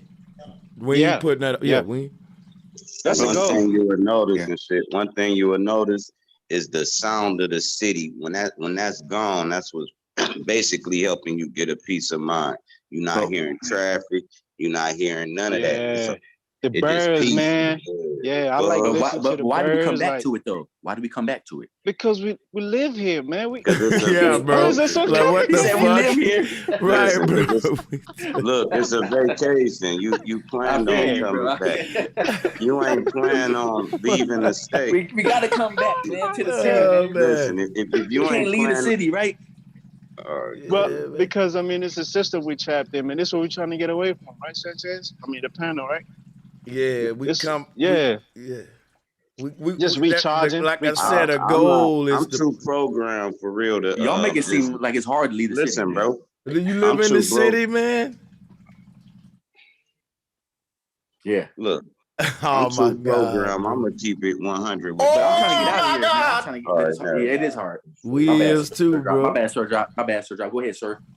No, I'm saying we programmed to the city. The same reason in the books and the scriptures, he told them not to go down to the city of gold. And they like, man, what? It's sort of like just put a tent in your backyard and live out there for 2 weeks. You will see how hard it actually is because we so pampered and spoiled, man. You have to get in that mode to stay out there. But go ahead.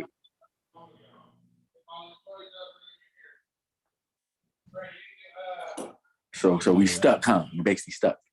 Nah, man. I think whether we stuck or not is individual. I don't think I'm stuck. I'm working toward my way out. Yeah, me too. Me too, percent. Yeah. I'm working my way. I mean, it takes a lot of calculating, but we're gonna get there. So would you take nature for what it is, or would you clear it out? Clear your area out, Both. cut the trees down and all that. You said both. Yeah, that's What nature too. So. What it really is, like if you build your house out of the trees in that environment, that was the goal. You building with the natural system in that environment. So what they'll do, they'll bring in foreign materials that ain't part of that ecosystem, and that's how them environments get toxic. All of these environments got their own little equation going on, little systems. And it is so, nature's so picky, she ain't letting you take none or add nothing. And the moment you do, you just destroyed that whole system. So man been battling against these natural systems everywhere to put factories, downtown areas, strips, malls, all this shit, urban living, what we call it.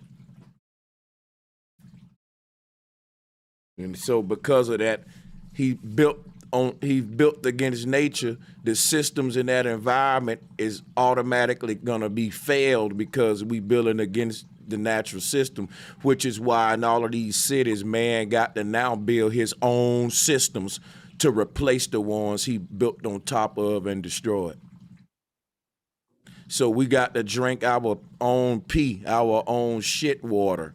When nature already built the system to recycle the water in the river and all that, but we don't want to be a part of that natural system. So man, the only thing he can do is recycle his sewage water now. Because he's dumping his toxics in the rivers, his dyes, metals, and shit like that. You know what I'm saying? Backwards, man, backwards. Bro Sanchez, do you think we got bored with nature? And that's why we living in the civilization we're living in today? I don't know if it's boredom. What I will say is man started becoming technological. And when he started doing that, he just started treating the whole earth like a fucking science project. That part, yeah. Like, I know how we get to that point. Like, that's weird. When man wanted to play God instead of enjoy the beautiful creation that God gave us. When he wanted to build on top of heaven, the only thing he can build was hell.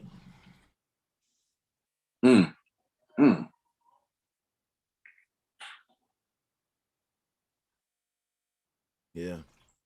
And now we in a situation right now trying to figure it out. Yeah, man. Yeah, man. Yeah, I think the planet now is at the level of, I watch Billy Carson. I like Billy Carson. But I think it's the planet now is at the level of, you call it a level 1 civilization or something like that. So we're at the level where all of the, pretty much, we're at the level where all of the You know, that's why we have the technology that we have. COG. What Yeah, Billy that's why Carson we have the teaches. technology we have. Billy Carson teaches we're at a level 0 and we're trying to get to a level 1. But the thing is, we were at a level infinity and we ended up at a level 0 with the kind of thinking that Billy Carson got, believing in aliens and pseudoscience and all that stuff. Yeah, what you just broke down. Yeah. Right, man. You know what I'm saying? So I But think it's more so about the power of the solar power that our Earth is about the galactical power that we have access to in this space. So we have the sun, El Sol, we have that sun. I mean, all right, I know you're a flat earther, but I'm you know, I can't do that. Are you not a flat earther? I believe that I believe anything is possible.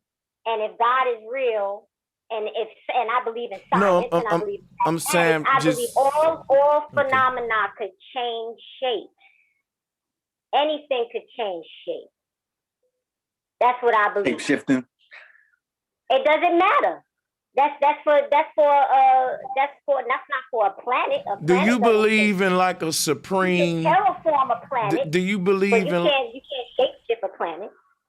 Do you believe in like a supreme being? If I did, then I'm really, really, really disobedient and really, really rebellious to this supreme being. Well, so let me ask you this. I don't know how to answer your question. I'd rather deny. I'd rather plead the fifth. Yes or no? That's crazy, man. Wow. I'm telling you the truth. Yeah, that's crazy. So you do believe in a supreme being. You just don't think we necessarily alignment in what that being want us to be doing. I got you. I can say the same for myself. What I believe is that we are fallen. We're fallen from grace. And you just said that. You said all the stuff that Billy Carson teach, or that man is reduced to recycling their own waste, and we are fallen. We were the supreme beings that you're talking about. That's what we were. And we fell from grace, and here we are on earth. This is Midgard, Middle Earth. I don't really see it the way you see it. It's actually all of the different cosmologies, or all of the different forms. They're all true. I don't really believe in that. But that's what I'm saying. That's what I'm believe in one way. That's what I'm telling you. That's what flat Earth is. Flat Earth is telling the globalists within flat Earth is all of that shit. It's all, and you're right. It's all. That's why I became a flat earther. I'm gonna show you what I mean real quick. I'm gonna prove my point. Right. Look at here. I tell globalists all the time, man. Look, I'm a globalist too. I just believe we live inside the globe. And now you got the globe concept, but they call it an atmosphere. That's the spherical part. And in the middle, you got your flat concept, right? You see the earth right there. You got your all of this is concave and hollow. So there go concave and hollow earth right there. Look at all these birds we killing with one stone. Then we can go and say, look, it's also convex earth. Any earth that's out there right now, this model got all of them embodied in it because this the right one. Flat means plain and simple. Flat means medium. It ain't high or low, just right. That's called balance. That's why basically when you say flat earth, you saying balance earth, water earth. Once you start flavoring something, the flattest liquid on earth is water. That mean ain't no flavor to it. It's very flat. You get what I mean? Flat mean tasteless. If I get a flat drink, that mean I can't really taste the flavors. So the flattest liquid on earth, it's the tasteless one, is water. And that is symbolic because it's the flattest by taste and it's the flattest by level, which is the horizon line, which is why we put liquid in the level. So this model is so profound. That's why the ancestors had it. So, I mean, I just wanted to align myself with the ancestors. I didn't want to be like Billy Carson. So I started aligning myself with the ancestors and not with like Neil deGrasse Tyson and alien talk and all that. So that's why I accepted these models here with Nut and Geb, the Polynesians. See, all the ancestors in alignment with what I'm saying. I ain't alone with what I got here. I feel so protected by the ancestors. With this cosmology, yep. I don't feel like nobody can debate me with this.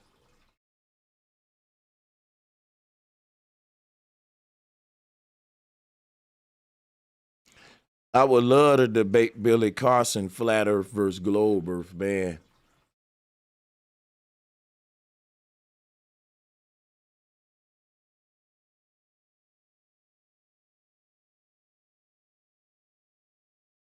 When you say igloo, that glue is really how you get globe, like globe, that's the globular part of the igloo is the glue part, the glube or the dome part.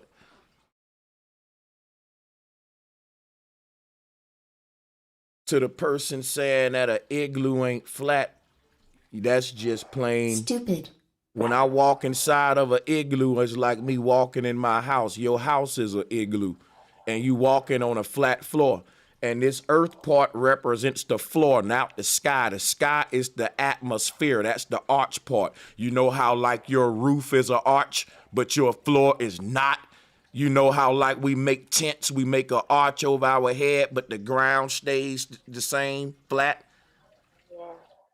Yep. Like this ain't hard to the dude in the chat room who don't want to click the link for some reason. Well, I was just gonna say I was talking to myself for a minute. I said a whole lot, but yeah, you know, I think that the gem, the jewel in the flat Earth model is that it lasts throughout all of human history on Earth. It lasted, which means it existed. It must have existed before Earth, or it must have existed before our existence here. You know, and so you know. I was talking, I said a whole lot, I said something else, but I was on mute, so. And this fool talking about, I'm a pilot. Like, aren't we all pilots in Gallagher?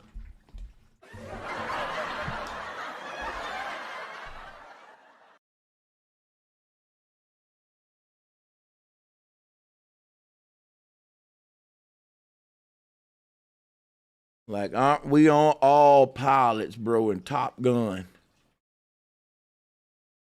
You ain't the only one had Flight Simulator. Yeah, I was saying, you know, the flat Earth, I think you're right. I think it's actually beyond debate. And I believe certain other things like the Bible is beyond debate. The Quran, they're beyond debate. Some of these, a lot of these religious texts, what makes them so religious is they're actually the Kaaba stone. It's beyond debate. It's there. You can't debate the fact that daggone thing is there. The scientists even admit that it was an asteroid that was put there in the middle of the world. That's beyond debate. That is beyond debate. And what you said about the Pope wearing all white, while y'all was all talking, I was watching a short about the pilgrimage to Mecca, and I'm realizing all the people when they go to the Kaaba stone to pray in front of the stone, they're wearing all white. They look like the Pope. Millions of people going to Mecca. It's very interesting. These things are beyond debate. It just is what it is. As opposed to what the Jews do, they got all black on and they wear the cube on their forehead and they go to Jerusalem and they pray to a wall. As opposed to that. See, you know what I'm saying? But there are certain things out there that are just that, beyond debate. That's it. And when you start debating it, you're really going to hurt yourself. And that's why I be like, I don't understand how people can debate flat Earth. Yeah. See, the difference between flat Earth and globe Earth is with globe Earth, you gotta listen to NASA. That's all you got. But with flat Earth, walk outside. Just walk outside and observe. Like the flat Earth is non-debatable. The globe Earth is very debatable. Yeah. It's crazy. It's just crazy. But with globe Earth, you have to listen to NASA. You have to. But with flat Earth, you just walk outside and observe, use your senses, and just look around. it's gonna prove it to you right there and then. Yeah, you don't need no NASA, no internet, no nothing. With the globe Earth, you gotta listen to somebody that said, "Man, I shot a rocket off the Earth and I looked back at it on the moon and I saw it was a globe, so it's a globe." Believe me, man. Believe me. Yeah. And I ain't with a belief system. Us flat earthers saying we about facts and we can prove it's flat from the ground. We can prove that it's flat from the ground and in the sky, and they can only prove it's a globe from in the sky. I want y'all to listen to that one more time. I'm gonna slow it down. Flat earthers can prove that it's flat from on the ground and in the sky, but globe earthers can only prove it's a globe from on the moon, somewhere they never been. Can I ask a question? How do you explain the phenomenon of volcanoes, volcanism, and tectonic plates with the flat Earth? I got hold on, wait. How this work? After you ask a question, I'm gonna stop you. Everybody know how I am about that. I don't like my questions answered. I'm a teacher, so if you got a question, I got an answer. But once you start answering the question you trying to ask me, I'm going to lose the question and just, you know what I'm saying? It's just go. So how does volcanoes work on a flat Earth? Tectonic plates. You do know you can't have a plate on a globe, right? You ain't ever think about the word horizon. It's the root word of horizontal. And a horizontal line don't curve, sister. You understand how a level work, right? It's called a plane because it's flying even with the plane. You can't have a tectonic plate on a globe, but you can have a tectonic bowl on a globe. You can have this kind of thing going on, but you can never have a plate. All right, so we call them, these words we use, words are important. So let's just start with the words, and then let me pull up, see with the tectonic, with the lava on flat Earth, beneath the ground, there are hollow cave systems where there are like underground rivers of lava. The ancient Hebrew called that the river of Styx. So we've been talking about volcanoes and all that on the flat Earth and the cave systems with the lava and all that. On the globe, they teach all the lava is coming from the core of the Earth, and that debunks the globe, because that's saying that all the dirt that we walking on at some point reaches a molten lava lake, and them two would give out right there. And that mean our ground would constantly be sinking down because the lava eating us up, and eventually we'll burn up. That don't make no sense. We know that the foundations of the earth is solid, and there are cracks and crevices that run. It's underground lakes and rivers of water, not just fire. It's underground river systems of water, not just underground lake systems. But you can't have that on a globe, though, because the way these things flow, it's like gravity don't exist. If all gravity on a globe is pulling everything to the middle, you got underground river systems that's flowing different ways, doing all kind of crazy shit. Lake systems doing all, it ain't just being put toward the middle. It's going where it want to go. So these river systems under the earth is literally debunking gravity. They even pulling up videos today where they saying gravity don't work in this area. Things fall uphill. How many of y'all saw them videos on the panel where they like, why don't gravity work in this area? Your water, if you pour it out, it'll go up. Your car rolling uphill. You want to see the videos? Yeah, I see. There are certain phenomena on the earth that have always challenged and debunked gravity. And that's because gravity is a theory and not a fact. The fact is density. And density explains why things float and why they sink. Gravity says what goes up must come down, but what about when I let go of a helium balloon? Gravity gets smacked in the face. People gotta say, if gravity holding all the ocean water to the earth and it's that strong, how it let that bubble and that butterfly get away? Gravity don't make gravity selective now. See, we can debunk the theory of gravity with common sense, but you can't debunk the fact of density and why a level work. I'm dealing with the truth of the ancestors, Billy Carson, and all of this heliocentric globe nonsense. That's the new stuff. So even if you is right with the globe, which you're not, you still ain't connected with the ancestors because they weren't globalists. And when I stand Well, with their the ancestors would be extraterrestrial. See, that's That's where why. you lose me. You know, I don't that's the get difference. into the ET crap. See, that's the Yeah. fairy tale That's stuff. the I don't deal with all that. See, that's that Billy. Oh, Billy. That's what it is. Billy. Billy, You know, look what you done, I don't Billy. I don't believe in a globe. Billy. I don't believe in a globe. I believe in a planet. So I will accept if gravity is a theory, I will accept the damn thing. I took physics class. I'm not gonna just reject it. Okay, it's a theory. Fucking evolution is a theory. You know what I mean? Okay, so I fine, don't. whatever. And I'm saying I dismiss theories and I seek the truth and facts. Yeah, well, people that were not born with the knowledge that you were born with may come from a different whatever. And that's why they have to do experiments. That's why scientists have to. They're not doing experiment. They're not doing. That's not what they're doing. Science ain't got nothing to do. That's what slavery was about. We were their science experiment. That's what slavery this was is all what I'm about. telling you. But the slave wasn't taught how to do proper science. He was given the Bible and religion and alien talk. I'm talking about Sky Daddy. I'm not talking about that. That's what you got to be talking about. Because if you gonna talk about slavery, the only thing they gave the slave was ignorance and indoctrination. How are you not talking about that? That's what we need to be talking about.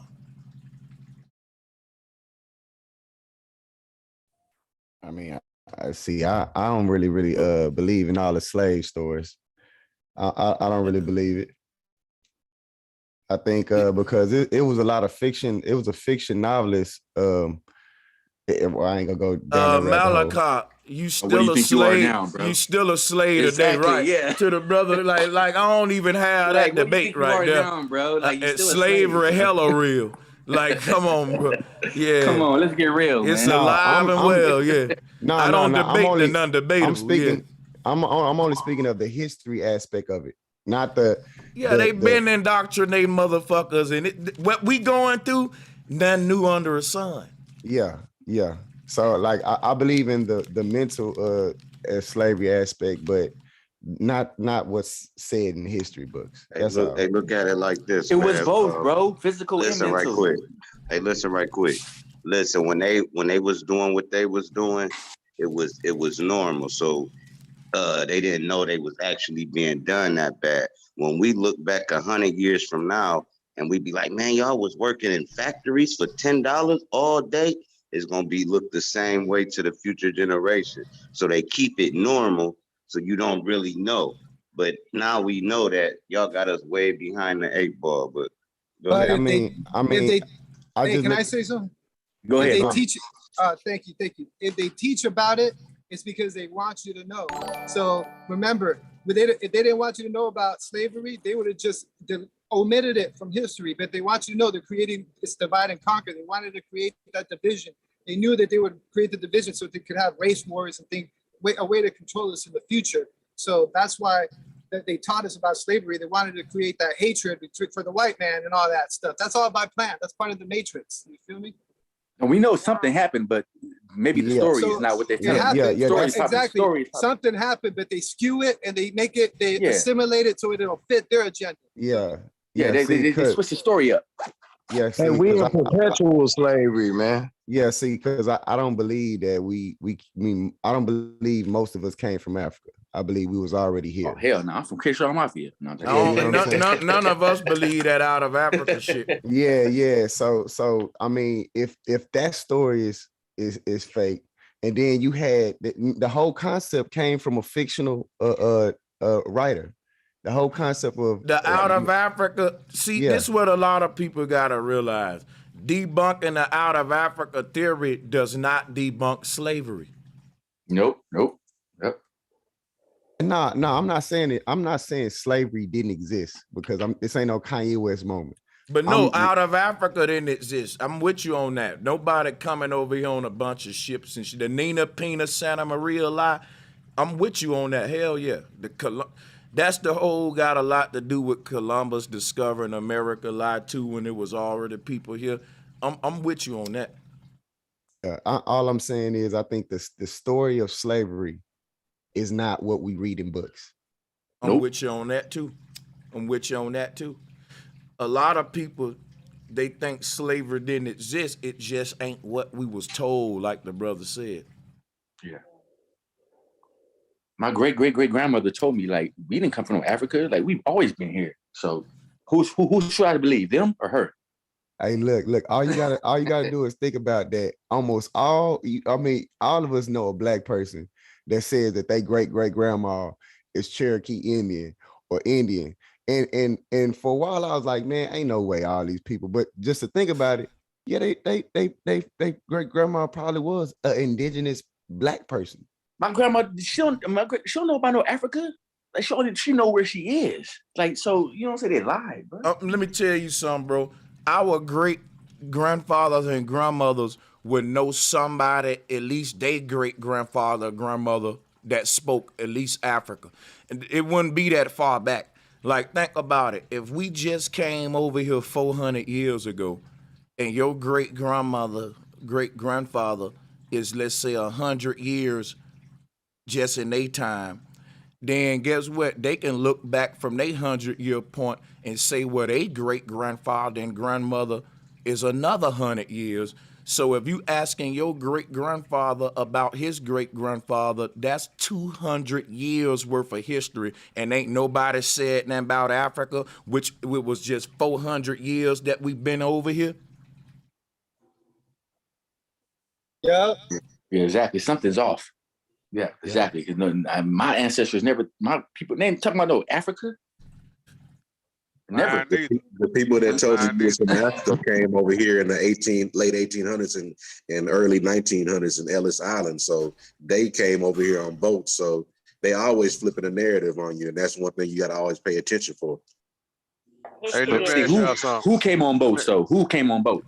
The people that you consider modern day American whites, the whites, the Irish, the Italians, all those people that are now the white identity of America. They weren't white when they got here, but they became white. Now they was going through slavery. Now they was going through slavery. They called it something else. Yeah, they came to America to escape indentured servitude. Right. You know, right. And the ones before them, they came over here. What you call those people? The pilgrims, whatever those people were. They was escaping the previous, the whole Catholic issue with Martin Luther and the king killing his wife because he couldn't get a divorce, so he chopped the head off. And so they was escaping that tyranny and making, all that stuff. But yeah, they came over here like that. Yeah. Yeah, man. Hey, let me ask y'all something. I just came on I'm coming on to ask y'all this here. I want the chat. I need the chat to help me out too. What the fuck is the African booty scratcher? Nobody ever never explained that to me. It's just a motherfucker. But motherfucker from Africa, what the hell is what in the blue hell is the African booty scratcher? They started saying that. I ain't no lie, I grew up hearing that. But the history of that is the Africans don't wear a lot of clothes, so they butts out, they breasts out, and they saying that since it's dirty, they scratching it. It's a very racist little joke. Yeah, shit. That's how you're supposed to be naked. You ain't supposed to have no clothes on. America got clothes on, and buying all the Louis, the Gucci, and nah. Yeah. Very interesting. Yeah, but the reason why I brought up that point. You said African booty scratch. The reason why I brought up that point about the history is they're doing the same thing with the globe, Earth, flat Earth. See, they brought in these fiction novel writers to use these type of propaganda. You know what I'm saying? To distort our mind. That's actually what I called in for today, because I was thinking when y'all talking about the flat Earth thing, At one point, the people that's telling you the globe is round, they was like dead on about the world being flat. And then they all got together in unison and in concert and said, hey, we got to move forward with this globe agenda. So it's like, that shit is the flat to globe earth shit is a lot deeper than the conspiracy theory. It's like these folks said, hey, we got to change the perception of flat earth to give people a globe paradigm because we got some sort of long plan that's going to tie in with it. Yeah, I bet y'all didn't know that. And the same thing Disney, they did with religion. They Disney, did the same thing with religion. Disney, Disney is one of the founders of NASA. Disney, they created the first. I'm gonna they say giving them cartoons. They giving them cartoons though. That's All why. day. Look at the And then James also- Webb Telescope images. That's Disney shit. Let me show you how, bro. Let me tell you something, man. I'm an artist. I know Disney's motherfucking work when I see it, bro. We had all the Disney shit. I'm finna share this with y'all. Watch this. Grew up on that shit. You right. Watch this. Watch this. And Sanchez, before you pull it up, I'm gonna say this It's here. already The word. up. Okay, Look, go ahead. No, but look, here it is. Look. Yep. Look at that. Fact. Tell me that 100% ain't fact. no that bro. All you gotta do is put some little cartoons right there and put Walt Disney's Presents the fairies of. Yeah, that's a Disney That's cover. the Fantasia cover right there. That's from Fantasia. And that's That don't look Disney real. It style. doesn't look- even That look real. Disney style. My bad, LaShawn. This shit crazy. He brought that up. Go ahead, LaShawn. I'm just gonna say 10. I'm gonna say 5 seconds of this. The word Walt Disney. You look at the word Walt Disney. It got 3 6s in that motherfucker. Too. Yeah. That's Oh, a subliminal yeah. message. Facts. Yeah. And then if you think about Mickey Mouse, that nigga was a fucking Masonic shaman. Look at him. He said Fantasia. Yep. Look at him. With Yeah, the, look at that with shit. the- Look at this shit. They all about, and it's about hypnotizing you. And you think about it when you think of hypnotization or you getting dizzy. Disney, it's crazy how you can kind of have these same. It's a hypnotic land. But my thing is Yeah, they had to figure out how to brainwash their white population from what we were talking about, because their white population must have been going through a whole lot of psychological torment over what Europeans was doing over there in Europe. No, what really happened, man?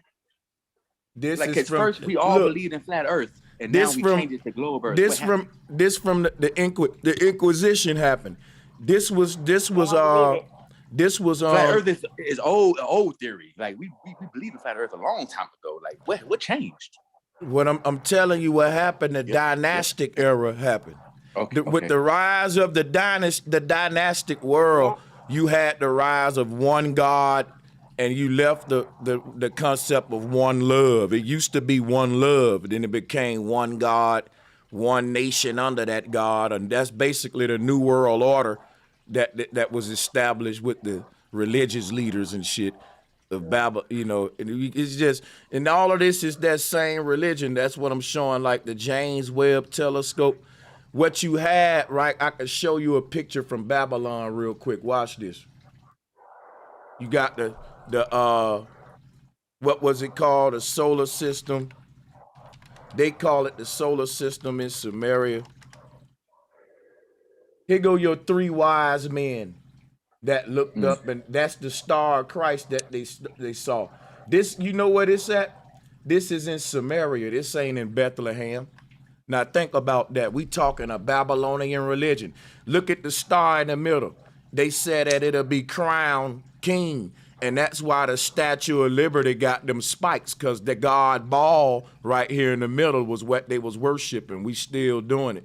But those 3 wise men would have had these little fancy items and wands and sticks and stuff. And the people would have been convinced that these 3 wise men knew something about the heavens that they didn't know. So what they would have taught the people was that these were high priests connected to God, and they got certain technology you ain't got. So whatever they saying about what's happening in the sky, the people need to listen. And these 3 wise men is today Makai Kaku, Neil deGrasse Tyson, and Bill Nye. But they don't have no connection with the heavens. They don't have this grand technology that's able to let them see stuff you can't see. In the meantime, NASA says that it's deception. story tonight. And when you look at the technology, you can see that it's deception. It's computer generated. But back in that time, it was belief generated. It was belief driven. But we dealing with a new kind of human that's technologically based. Our children deal with computers. They don't deal with belief. So in the technocracy, it ain't gonna be belief based. It's gonna be AI driven. And it's gonna be CGI and technology that's convincing people.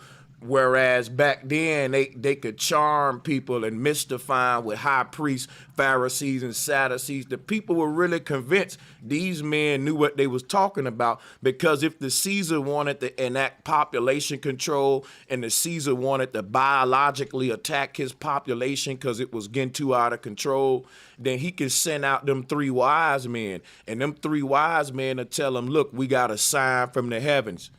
And the Lord has showed us with the arrangement of the stars, it's going to be a lot of diseases taking place starting tomorrow. So prepare yourselves. The heavens has spoke. Or, you know what I'm saying? This is a way God is talking via the signs. They trying to use the signs to hide what they doing. So when the people who don't understand biological warfare start breaking out with all these diseases, it reconfirms to them that these 3 wise men know what they talking about. They predicted this. And they prediction is always right, because y'all see the game that they playing. They can say, look, y'all, we see a comet coming in, and when it's coming in, it's gonna knock the systems down. And they really firing up a machine knocking their own systems down and telling you. And we'll think, well, how do they write about that comet that came in if the earth ain't a globe, Brother Sanchez, when they controlling it all and shit? You see, this is how they was doing it back then. This is just what we call magic, sleight of hand. That's why we say they were magicians. It ain't like they was doing no real magic. It's just sleight of hand. Anybody that know. It's a battle of symbols and images, right? Yeah, they also they had they held the whole system on painting images. Like nobody was painting, nobody was writing and reading. Everybody was laborers and worried about where they gonna get their food and how they gonna sleep for the night. So only the elite could read and write. So they was able to hoard knowledge and information for a long time. Like we take for granted that all of us can read and write, like for real. Watch this. Y'all see this? This is the James Webb Telescope. This is a 6-pointed star. It's black and gold, Freemasonic. This is the colors of Yahweh. Check this out, y'all. This is the bat beacon in the sky. They launching it up there. You know how they got the Batman sign, black and gold? This is their god, Kamazatz, the god that they call Batman too. He's so many forms of him. They said that he would be mounted on top of a mountain, sacred mountain. This is the mountain in between the 2 thieves, the 2 pillars. Y'all don't see that this is a religion and that star in the middle is Christ. This James Webb Telescope is them. This is the new church that they erecting, is what I'm telling you. See, look, in Samaria, it's the same symbol. Y'all see it this way back in the day. You see that? They look like the Super Mario star as well, that big star that be hitting the power up. But hold on, I ain't talking about Mario right now. Let me do this real quick. What I'm talking about is Babylon. Hold on, that's why I'm muting everybody. Why are y'all unmuting? What I'm talking about is the reset of this old religion on the earth. That's all I'm talking about. Because check this out. This God wear a tefillin. The tefillin is the cube in the middle. Let me show you something. You see the black cube in the middle? That's called a tefillin, man. This is religious, is what I'm saying. You know, this is something y'all need to pay attention to, because the whole world believe in this telescope. They could convince, listen, y'all ain't hearing me. The whole world is convinced that what this telescope is showing us is what's in the heavens, what's happening in the heavens. And what I'm telling you is that's the false religion on the earth, or the Antichrist religion. That look at what these guys, this is who run this. I'm not gonna go to calling their name, but look at the tefillin on their head. That, and they God wearing one too. The symbol of their God is right here, the Star of Bethlehem. Boom, you see the Teflon in the middle. People, this shit ain't getting lunched up in space nowhere floating around. It's getting lunched in people's mind, just like Jesus did. It's a religion and an idea in their mind, just like people think Jesus in the heavens right now. They think this telescope in the heavens. And they think because of that, that it's some men on earth that has a connection to Christ. They call it the pastor. The pastor, the one saying, yeah, Jesus in heaven, and I'm getting a word from Jesus in heaven, giving it to y'all. That was what the 3 wise men did. This was all based around astrology, which is why your pastors, your astrophysicists, all of these guys are the same. Proclaiming the note. Yeah. The honeycomb symbolism means something too. That's all I was saying. That like that's y'all. That's something y'all need to hone in on, because back in the day, the 3 wise men would tell the people, we know all the knowledge of the heavens because we're connected to God, and God was this star in the middle, Saturn. That was this star right here. Now the wise men today telling us the same thing. They saying we can tell you all about what's happening in the heavens because we connected to God, which is the James Webb Telescope. But God ain't real, meaning this telescope can't literally do what they telling them it can do, and it ain't where they told them is at. It's just a new religion, just like they made in old Babylon, and they rebuilding Babylon just like the Bible said. This Saturnalia religion. If you look at this thing from afar, it's the Santa Claus hat. Check it out. Let me start closing some of these screens, though. I got too much open. Ain't it supposedly damaged already? I think that whole CERN thing is a big fake thing too, a hoax. Like it don't do nothing. It's just a big fake show.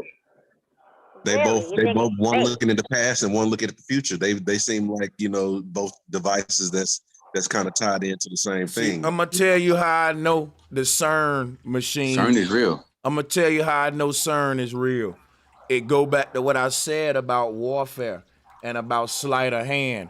They got everybody looking up at the James Webb Telescope, right? And all of the time when they looking up at the James Webb Telescope, they activate CERN and shit.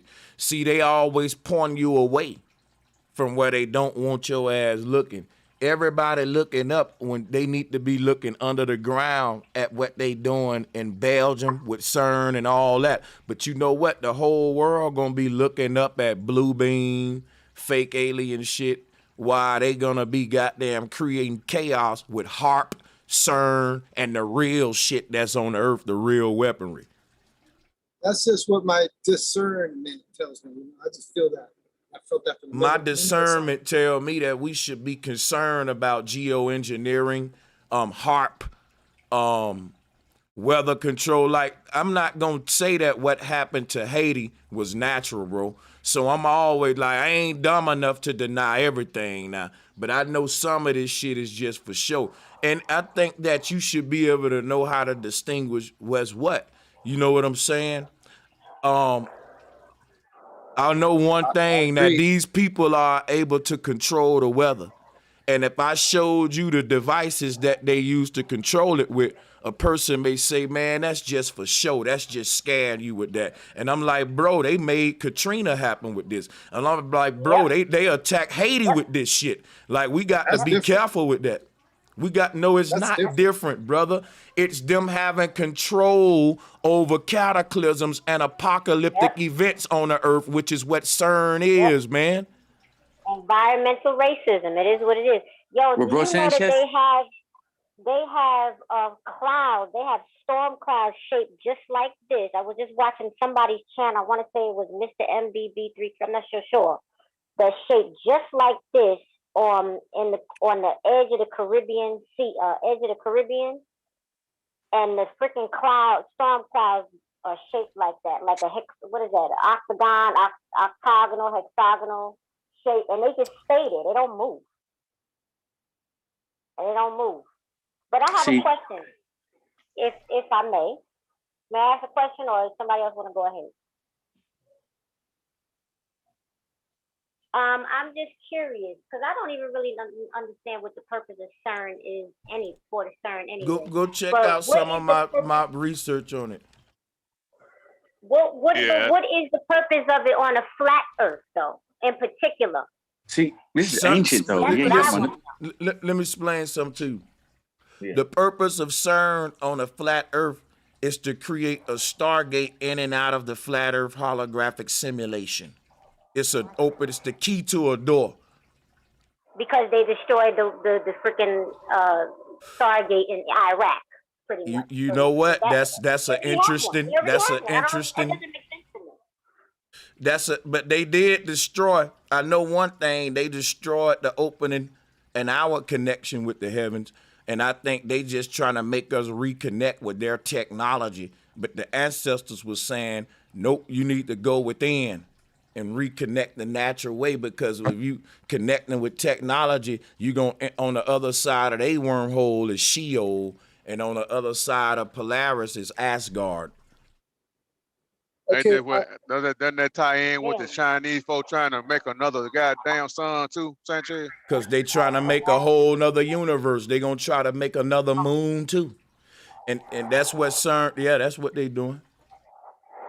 I agree that they're doing all that, and I think you're probably right. I just don't know that what they're showing the masses with that CERN. I think that's like a decoy. They're really doing this, but on other levels, they're not telling us about it. That's what I think. What you just going off what you think without doing the meticulous research, and that's a tragedy, man. Because if you look at what CERN is, it's nothing but a torus field. And anybody that study about a torus field CERN ain't nothing but a huge energy generator. Because the amount of energy that they need to break through the ether, you're gonna need the biggest machine on Earth, and that's what CERN is. The CERN is the biggest machine on Earth, y'all. It's the size of 3 continents, and you think it's a game. And CERN been doing experiments. This ain't new. Like, they've been doing stuff. So if you just now finding out about CERN, you new to it. But CERN been doing stuff you probably don't even know about. And then the whole infrastructure built around CERN. I honestly think they building the world's new government is built around the infrastructure of CERN, because the internet came about it. Then you got all these different aspects of government, and also the quantum computing, because they saying they able to use that as a form of internet without no wires and connections. They able to pass data, through portals and stuff. So we got an old version of the internet while they sitting there on quantum internet. And quantum internet has basically rendered encryption and passwords and all that stuff obsolete, because it's able to process stuff on a universal scale, while we got computers that process numbers on just like Earth and city size scales. So they got us in a tiered system once again. I feel like with CERN as well, and all the other colliders that are around the planet as well, because CERN ain't the only and ain't the first one. They got multiple of them all around the country. CERN has their own website. Like, look up their website. They have a bunch of experiments that they tell you what they did, that had they done over the years. Like, you know what I'm saying? They've been doing stuff. So, you know what I'm saying? You can check it out. Like, they tell you what they're doing. I don't know if they're lying or not, but let me show y'all what you want to see what CERN doing. I'm gonna show you. NASA has all that too. But I was gonna ask you, did you guys see all the ritual dances and that big ritual they did? All that crazy ritual they did? CERN been doing rituals and all kind of stuff, man. The crazy rituals. Yeah, they're crazy rituals. That was crazy. Yeah, that's because CERN and all these devices are the mechanical versions of the gods they worship. You know what I'm saying? That's why we can find forever similarities with all this stuff. I'm gonna show y'all what CERN is. Watch this. I hope on. They've been around. Yep. I hope I don't get a copyright strike. Hold on. Now, I told y'all I've been watching this Stranger Things shit, right? Now, again, they telling a lot of shit in here. In Stranger Things, and I'm not going to hit play because they may give me a strike, but I'm going to show you. That go to CERN right there in Stranger Things.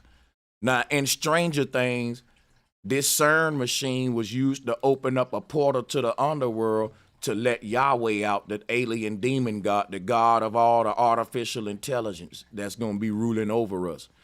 They open this thing up. That's why Zeus symbol is a lightning bolt. And it looked like claws. That's why you get Santa Claus. Santa Claus, because it looked like the electricity start to meet up in the middle like claws, that you get that Christian cross. That's what the North Pole in the Mayan cosmos is. Let me see if I can rewind it to that part right here. Somewhere in there, you get the flat earth. But they, like I said, this is what the CERN is. Look at it. If you look at this part right here, like, let me pull up the CERN machine. Hey, Sanchez, go you watch, just played it. Go watch Stranger Things, y'all. Watch this. Yeah. Watch this, y'all. Hold your horses, man. Hold on a second. Hold on, let me find this real quick. Y'all making me feel a little rushed right now. Hold on. Anyway, here go what I'm looking for right here, matter of fact. Check that out. And check that out. Same shit. So they showing you in Stranger Things, and what this was used to create that beam I've been telling y'all about. I show that CERN beam all the time, that little gray beam I always show, and what they using it to open up the pits of hell, like the Bible. So even in this movie, it's saying what I'm saying. But they trying to open up Sheol, and guess what we trying to do? We trying to open up Polaris for the knowledge of Aquarius can keep pouring out. It's a war going on. We in the middle of Armageddon. So it's a war on who can get their portal opened up the widest. The good beings, we're battling against the technological archons and the robots, the false, the synthetic beings. I'm telling you. But if you hold on. I got a couple of more things to say. Y'all wait till I screen share and do that, but I'll make it quick. This is what I was saying about this North Pole god that they worship, and the god of immortality. This is why the Pharaoh wore the Santa Claus hat. But if you look at this is the gauntlet arm. Let me show you some. There's a hand god. I keep telling you that in the Middle East. The Nintendo Power Glove, the Power Glove, the gauntlet, the hamburger helper hand, the hand that they worshipped in the Middle East. All of that hand god is right here. You see him? This claw right here that the energy is shooting from, that's right there is the whole hand of God with the hand of power and all that, what they talking about, what they calling this claws concept. But look, I'm going to end with this, right? They're opening up a damn portal to the underworld. And at the same time, our collective consciousness with this natural awakening is doing the same thing, but with natural technology within us. So there's this battle going on Earth. It's a tug of war between the energy, because they trying to pull the energy downward, and we're trying to pull the energy upward. So this battle of Vishnu is going on, or Armageddon right now on the Earth, between the energy. Hey Sanchez, I was gonna ask you is that when you play a video, can you play it without the audio and you won't get flagged? That's all I want to ask you. No, the only way I can do it was the way I had did it, because I've been doing this shit so long. Trust me, man, and y'all should take notes too if you got a YouTube channel, because yeah, once you hit play, they don't give a fuck. They gonna flag it.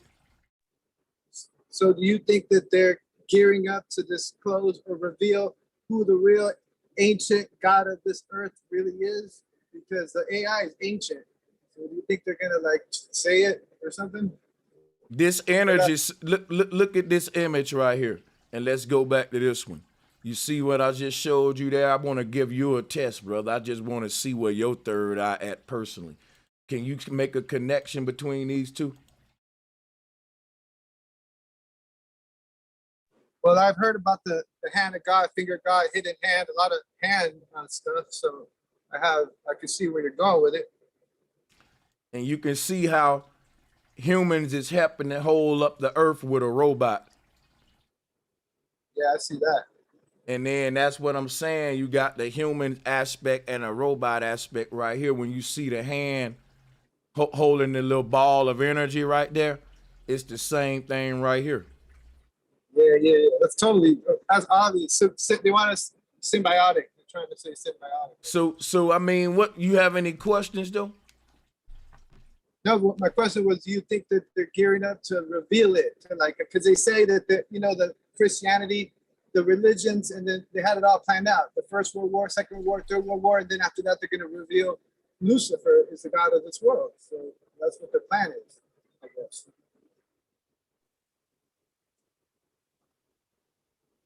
Somebody Some said say the that Adam. some say the dragon, right, is melted in the ice wall, and they trying to melt that ice, and the dragon supposed to fly. I don't believe it, but the dragon supposed to fly free and shit. Now check this out, y'all. If you look at this scene from Stranger Things, when they fired up the CERN machine, this laser beam allowed them to slice a hole in the ether, and it allowed this creature to come out, this god to bust up out of it. And if you think about the Vesica Pisces, with Jesus busting up out the Vesica Pisces, this is what they talking about, y'all. Look, check this out. Here go images of Christ busting up out this little red portal. And you got several gods all around the world that said when they come back in the end of days. And the man is actually going to help usher in the coming of the Christ. The Bible even told you that everything man doing on the earth, all the governments, all their actions must be fulfilled as prophecy so that Christ can return. Because their ultimate action going to lead to the return of Christ, which is technology right here and the apocalypse on our earth.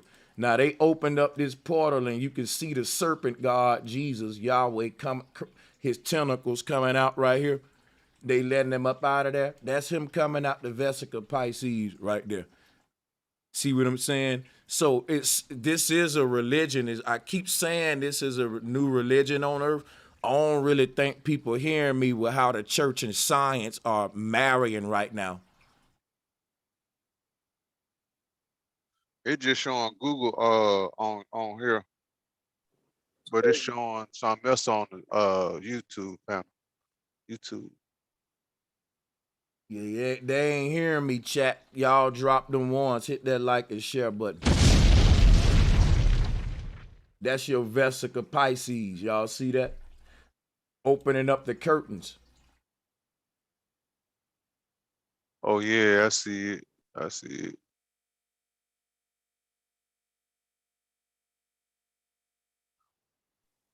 I think I think it's difficult for the average pastor to actually come out and tell the truth. I mean, I don't know what to say. I would never want to be. I'm not built for it. I wouldn't want to be a pastor, and I know plenty of women pastors because I know plenty of women pastors nowadays. They could do it, but I just can't. I just can't imagine this. I can't take it. It makes me sick. I don't like how this government is giving all of our money, and it's really our money, to the Europeans like that, with the Ukraine, and then giving your reserve oil to a country that has nuclear power. It just is ridiculous. It's absolutely ridiculous. I can't accept the fact that the Biden administration literally issued scholarships not to African refugees in the Ukraine, but Ukrainian refugees, scholarships to HBCUs. I just can't. I can't wrap my mind around it. The fact that we're just sitting here with no resources. Thank you. And then you wonder why the people are as crazy as they are. I just can't. That's all I have to say. I was just doing a little etymology with the brother in the chat room. He put maritime laws, and I'm telling you, when you say maritime, like when we say Merry Christmas, Virgin Mary, or Mars is why we say M-A-R, Mary, maritime. And when you take Mars, which is the god of, when you take Mars, which is the god of hell, and mix it with Marian, which is the Babylonian goddess, Mars plus Mary equals Marcy, which is the name of famous projects in Brooklyn. But the word Marcy is the word mercy as well, the God of mercy or the God of Marcy, because Jesus is the son of Mars and Mary, or Joseph and Mary. But that goes deep. I can go into that. I was just doing some little etymology with them. I love to do this word etymology, man. But yeah, let me keep the mic moving though. We got a hell of a lot of people on the call, so I'm gonna let them get it in. There's an evil side to that too. Mary, because Mar is MERS for murder, and Mary like Bloody Mary. He also uses it a lot for that. For like this red bottom shoes, or the red carpet that the elite use, because they're walking on the blood of the master. Mm-hmm. Yeah, you're right. Also, that relates to death as well as mortgages and everything in the law of mortmain. When you're going back to the dead hand, that relates to the law of the dead hand, and a mortgage, which is basically legally a self-killing debt, so it all ties into that as well. Yeah, that's why I don't think we're Moors, man. You got a lot of people. I agree. Moors is Mars. The people that was called the Moors was all about anchoring themselves too, like the Egyptians and shit. But I ain't saying this. A lot of this knowledge was corrupted too. So I don't want to just say it was all bad. But at the same time, if you know that you can ascend to heaven, then you also know that I can descend to these underworlds, and then this, where I can sort of be my own God, because according to my research in Asgard, the order there is do unto others as you would have them do unto you. And if you don't like that rule, then you don't want to go to heaven, because a lot of people that run the world, they ain't doing to the world what they want done to them. They wouldn't want to be ruling over all these people, making slaves, commit genocide. They wouldn't want that happen to them. So they can't live by the laws of heaven, because the way they experience their bliss is on earth, where they built their kingdoms at, where they can break these laws at right here. This is the starting point where you can start breaking the laws of heaven, because this is like the end of heaven. This is like the middle point. Then beneath here is hell. So here they can, like I said, a war of good and bad. But they can't ascend no further than here, because they kingdom can't grow no further than the earth, because the laws, it's like put it this way: Coca-Cola do certain things in their factories, and they can only expand their empire in the countries that by law would have let them permit the things they do in their factories. So Coca-Cola can't fully conquer the world like that until they can get these other nations to change their laws and let me now do some of my chemical stuff in your land that you wouldn't let. So they limited, their growth is limited, because in every land the law ain't the same, and so their business can't grow. And that's kind of like what it is with these archons in the universe. This the last point for where they can expand their empires, the earth kingdom, which is where we see the last point for the angels too, because below here the angels start getting into these different laws that govern the underworld, and then above here the demons start getting into these higher laws that govern the heavens. And so this earth is like this split in the universe to like where the laws is broken, like what they show you Moses doing, where they splitting the laws in half, and that split is the earth. And above is the higher laws, and below that is the lower laws. The knowledge of the serpent or the knowledge of the dove is what I say, because that's how the Mayan got it. They got the serpent at the base of the tree. So it's like when he wrapped around the base of the tree, that's like Saturn. That's Chronos. And if you think about Saturn, the root word of Sat, and everybody and every child in the world got to take a SAT test, a SAT, standard achievement test. And I think in a macrocosmic way, our incarnation into this underworld is like a spiritual SAT test. Like when Buddha sat up under the tree, he was being tested by Saturn. And he died on a higher level. He sat in an urn, Saturn, and he was born in time and was tested in time by Chronos.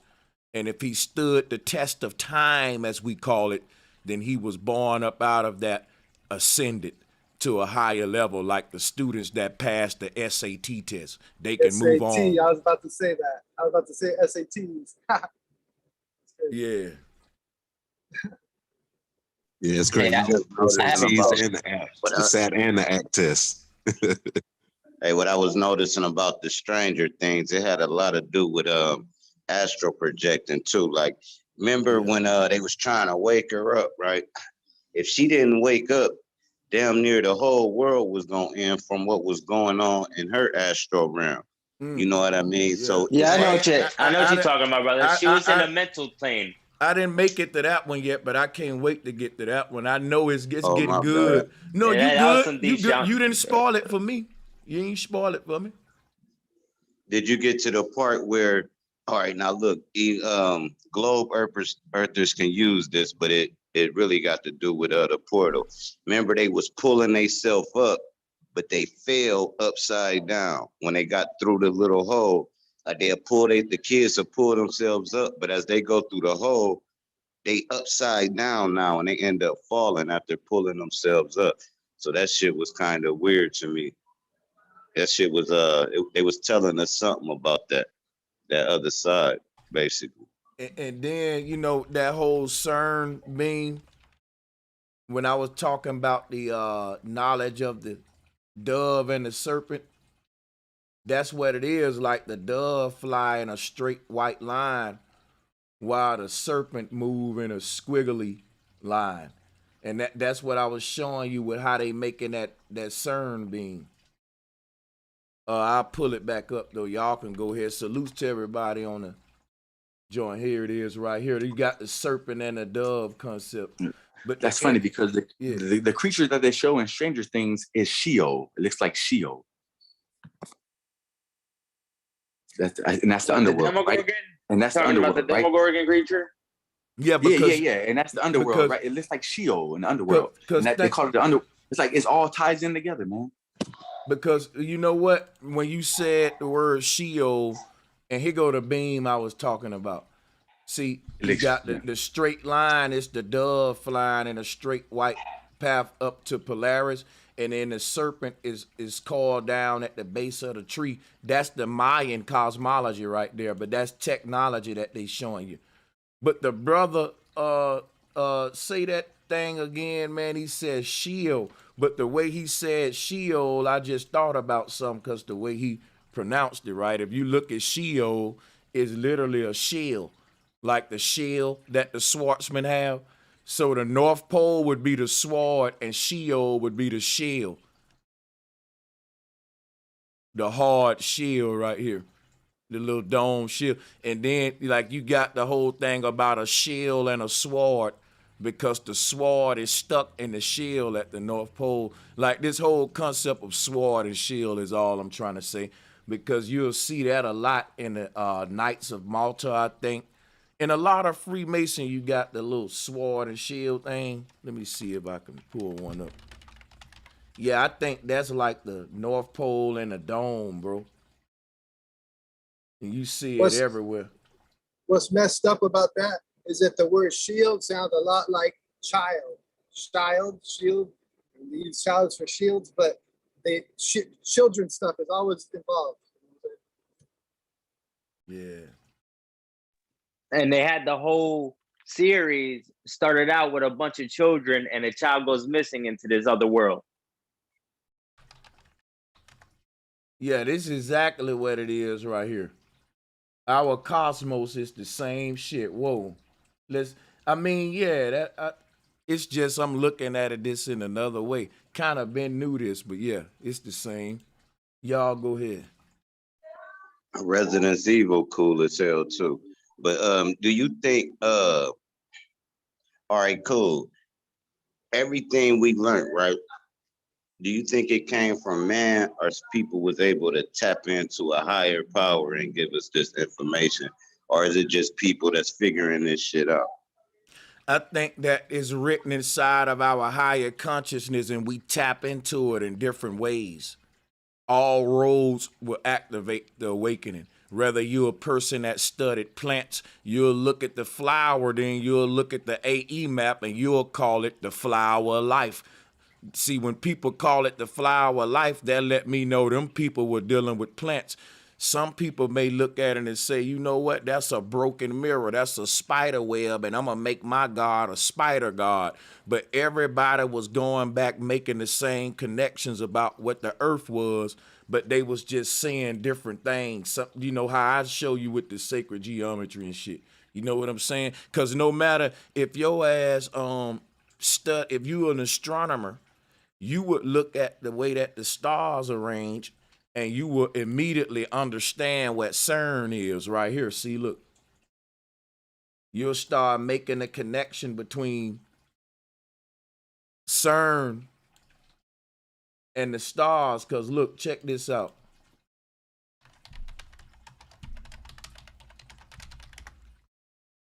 Look. CERN is churn, which is the word turn. So a person studying the stars over a long period of time, they would see this right here. And they will make the connection between this and all of this. And so, or if you would just say you studying flowers, right? Eventually, you'll look at a flower and see it too. This the fractal code, the embedding behind a simulation that the creator put there, that if we was in tune with nature, we could never be lost, which is why they had to disconnect us from nature, because nature telling us the truth with everything that exists. And that's why they don't want you learning outside. They want you in a classroom, in a book, giving you like the Bible said, like the church. Because when you go outside, nature ain't lying, but in them classrooms and churches and stuff, they lying. That show with the swirling sky reminded me. I don't know if you seen Moon Knight, but they had the guy on there. Khonshu was changing the night sky like that to go back to see how the stars looked at a certain date, and was facing all kind of ramifications and punishment from the other gods for tampering with the sky. So, but that picture you showed with the sky swirling, that's exactly how it looked when on that show Moon Knight. I'm not sure if you heard of it or not. Moonlight, I'm gonna go check that out. No, Moon Knight. It's the Marvel. Yeah, that show Moon Knight was about the mirror verse.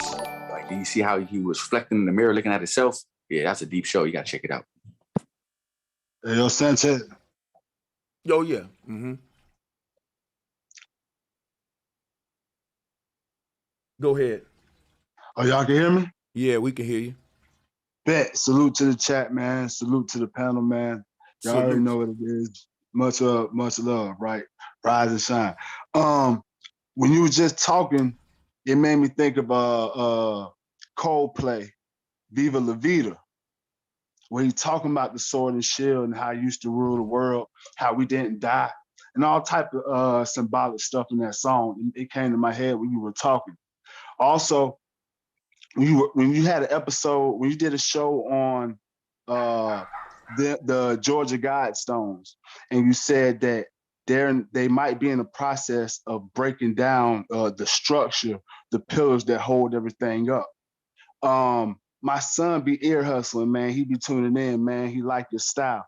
He was putting on a show for my other son, and Supergirls, I think, is the cartoon where it got the female all the versions of the females, you know what I mean? Green Lantern, Batman, Superman.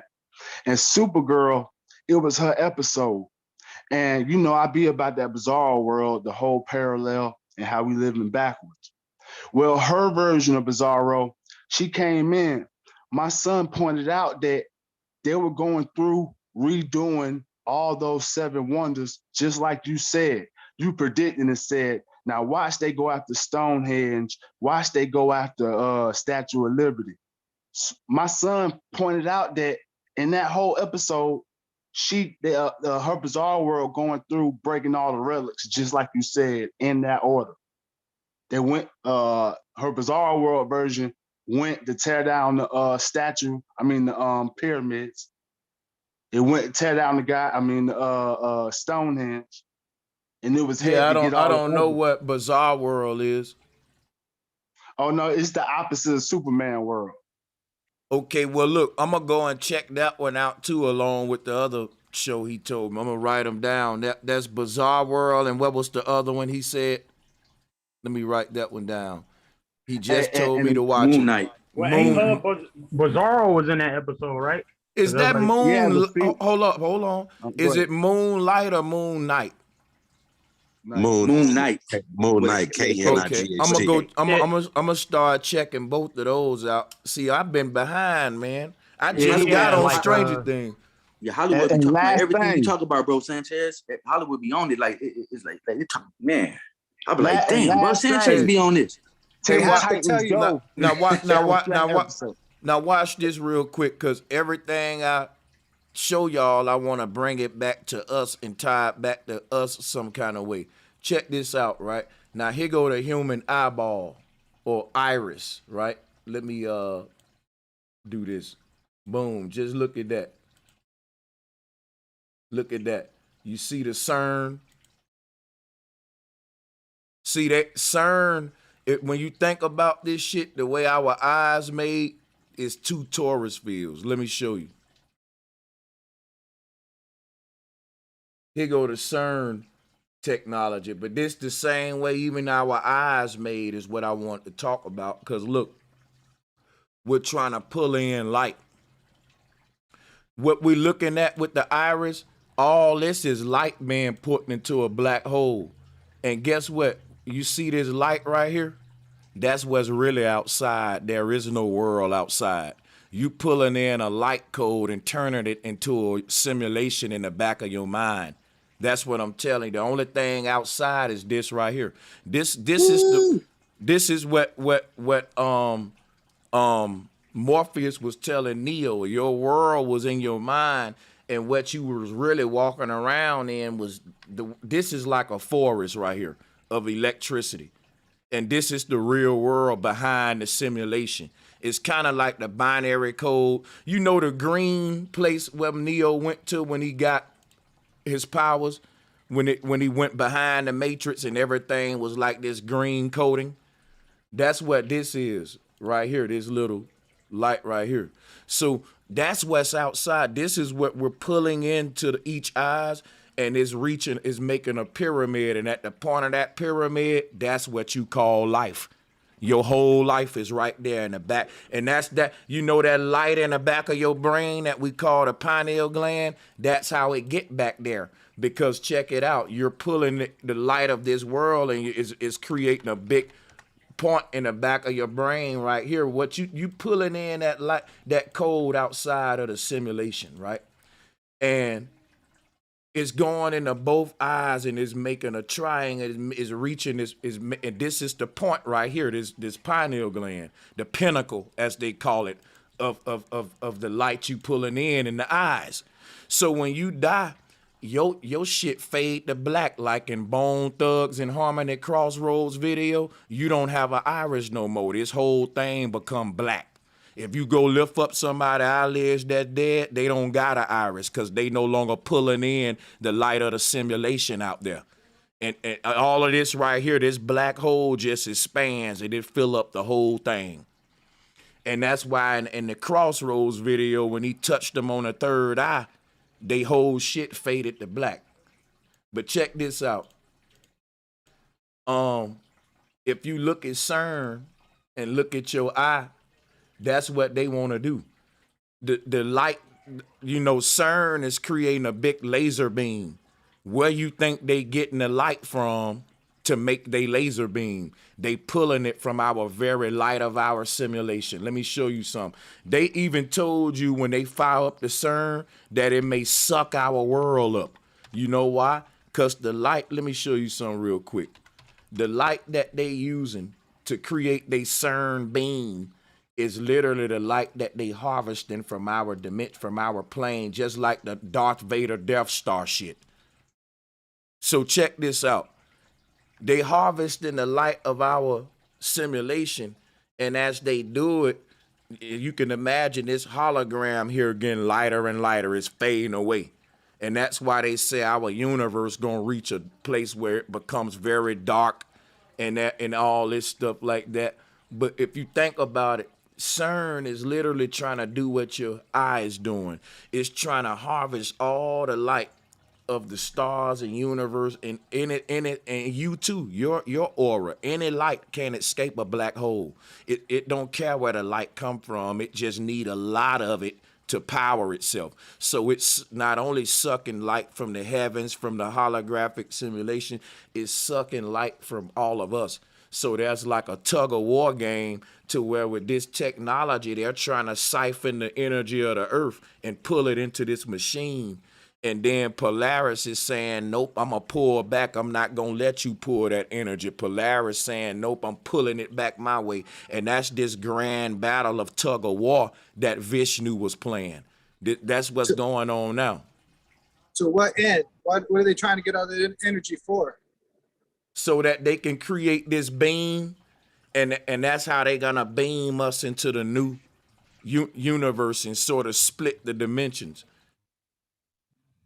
This is called a dimensional split in a lot of sci-fi movies and shit. But that beam is literally like our Earth is a bubble. And they trying to split the bubble. Maybe they're trying to make a new bubble, like a new dimension or something. You spot on, but them creating a new one gonna inevitably kill the old one is what I'm saying. They can't coexist. They're gonna suck. So let's say they trying to make a new bubble, right? They're gonna suck the air from the old bubble to blow into the new bubble because they gotta get the air from somewhere, and that's what I'm saying. Well, then we need to stop them. But it sounds like they're trying to reverse engineer how this place got made or something like that. Yeah, that's what they doing. Yep.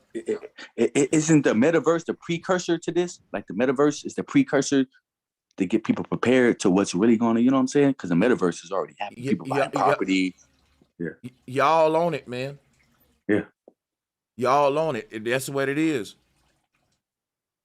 And it's like maybe that's how the AI made it out. And you only go there if you believe all the bullshit. Because think about it, meta is beyond the physical, like metaphysical, and verse is dealing with the universe. So when you build your own synthetic universe in a quantum computer, it no longer exists in what we call the quote unquote physical realm. It exists now in meta space, and it's its own universe in meta space. If you put the two words together, metaverse. I feel like they tricking us to say the name of the God already instead of saying AI, like the letter A and the letter I. It's actually like an object, like an eye, like an eyeball, like an eye, like we've been talking about to come in out of the portals. There you go. Because when you say, like, there's a music company called Akai, and it's spelled AKAI, and the AI is just pronounced I, EYE. And the I God is right here. This is the artificial intelligence God right here. This crown, this to me is like the foundation of all the new technology they're going to be having. So this I God, what they say they worship, this Cyclops God, here it go right here. Just take a look at this, right? If you look at it, that's the Statue of Liberty because it's blue with the spikes. It's also what in Mesoamerica, they said Queen Khalifa, I think. There's a lot of talk about Queen Khalifa. Let's talk about her. Look at what she's wearing. Same thing Jesus was wearing, a crown of thorns. Look at this stuff here. That's the Statue of Liberty. She's just another form of the Queen of Babylon. But see, a lot of black people, they are very drawn to it because she's Negroid.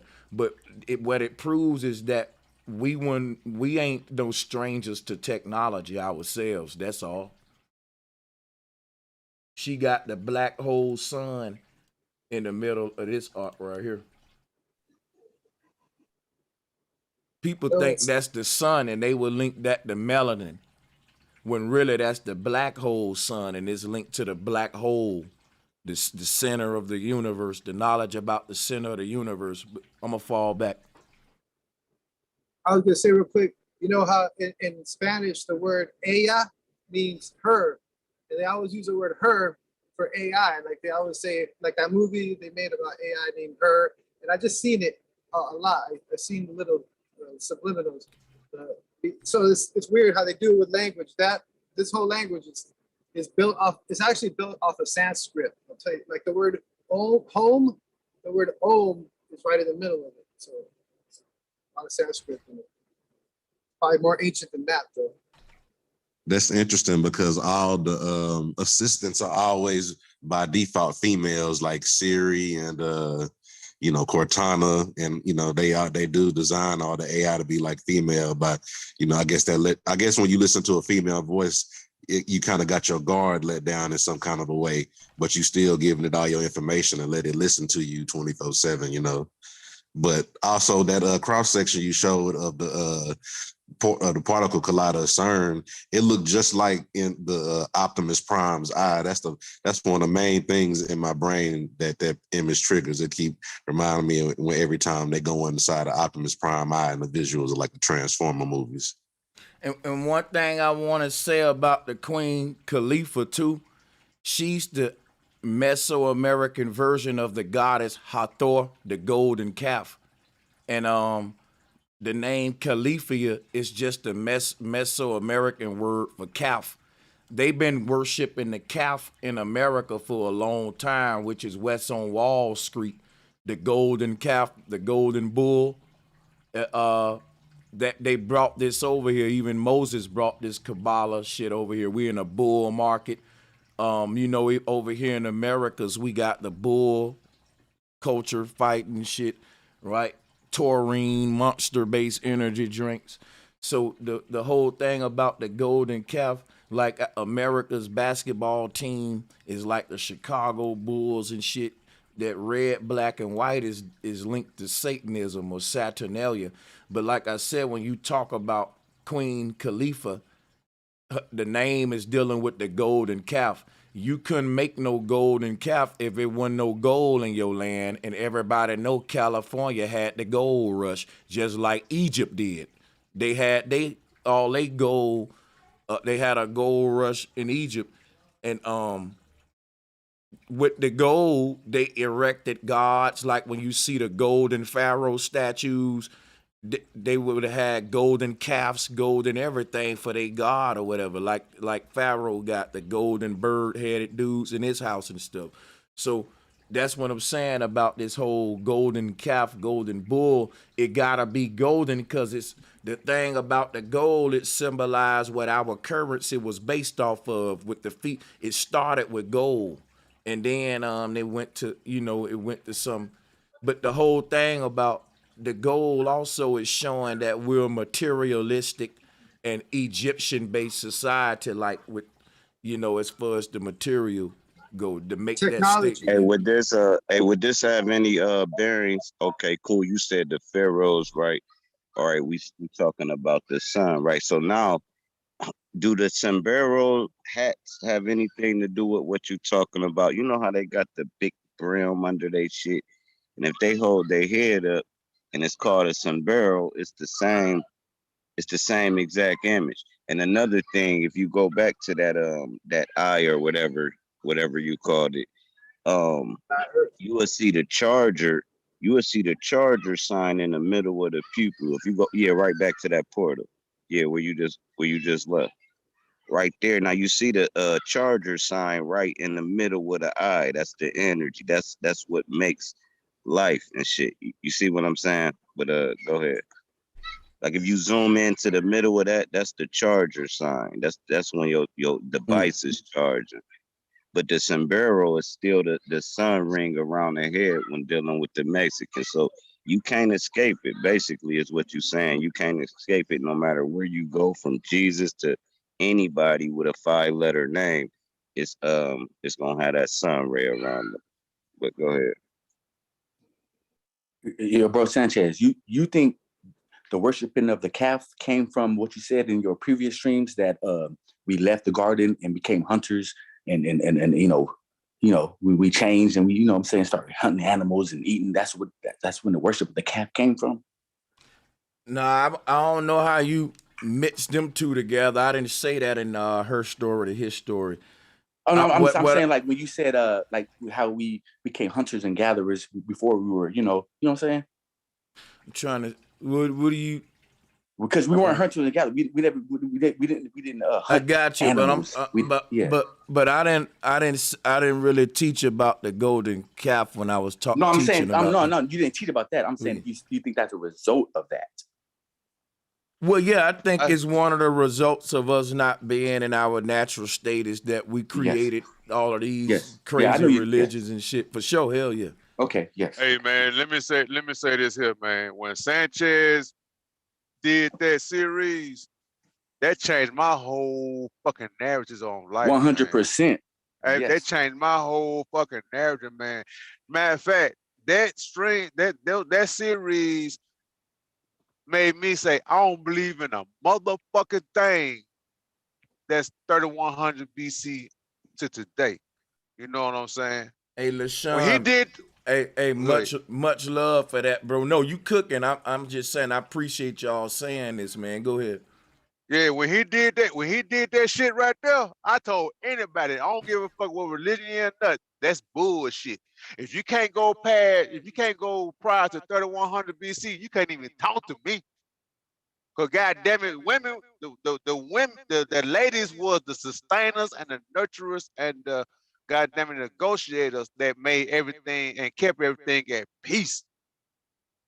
When he did that shit right there, goddamn it, my mind went free every motherfucking sense. Hey, and you want to know how that shit is a portal? Did you know they can stick a needle directly through your pupil and pull it out, and nothing will happen to your eye? Did you know that? They actually do surgery like that. The needle go right through the middle. The middle of your pupil actually is a hole that go all the way back to the brain, literally. It ain't like if I puncture. Hey, guess what? Guess what, Drop? They said that the eyes is the gateway to the soul. And remember, and that just backs it up what you saying, because look, all of this light right here is what's making the soul or the pineal gland in the back of the brain. And that black hole is like a keyhole. And when they put the laser in it, that's the key. And it allow access to this.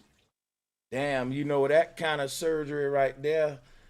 And let me ask, what is the purpose of that kind of surgery where they beaming the beam in the back of the brain? What when people get that, what be wrong with them?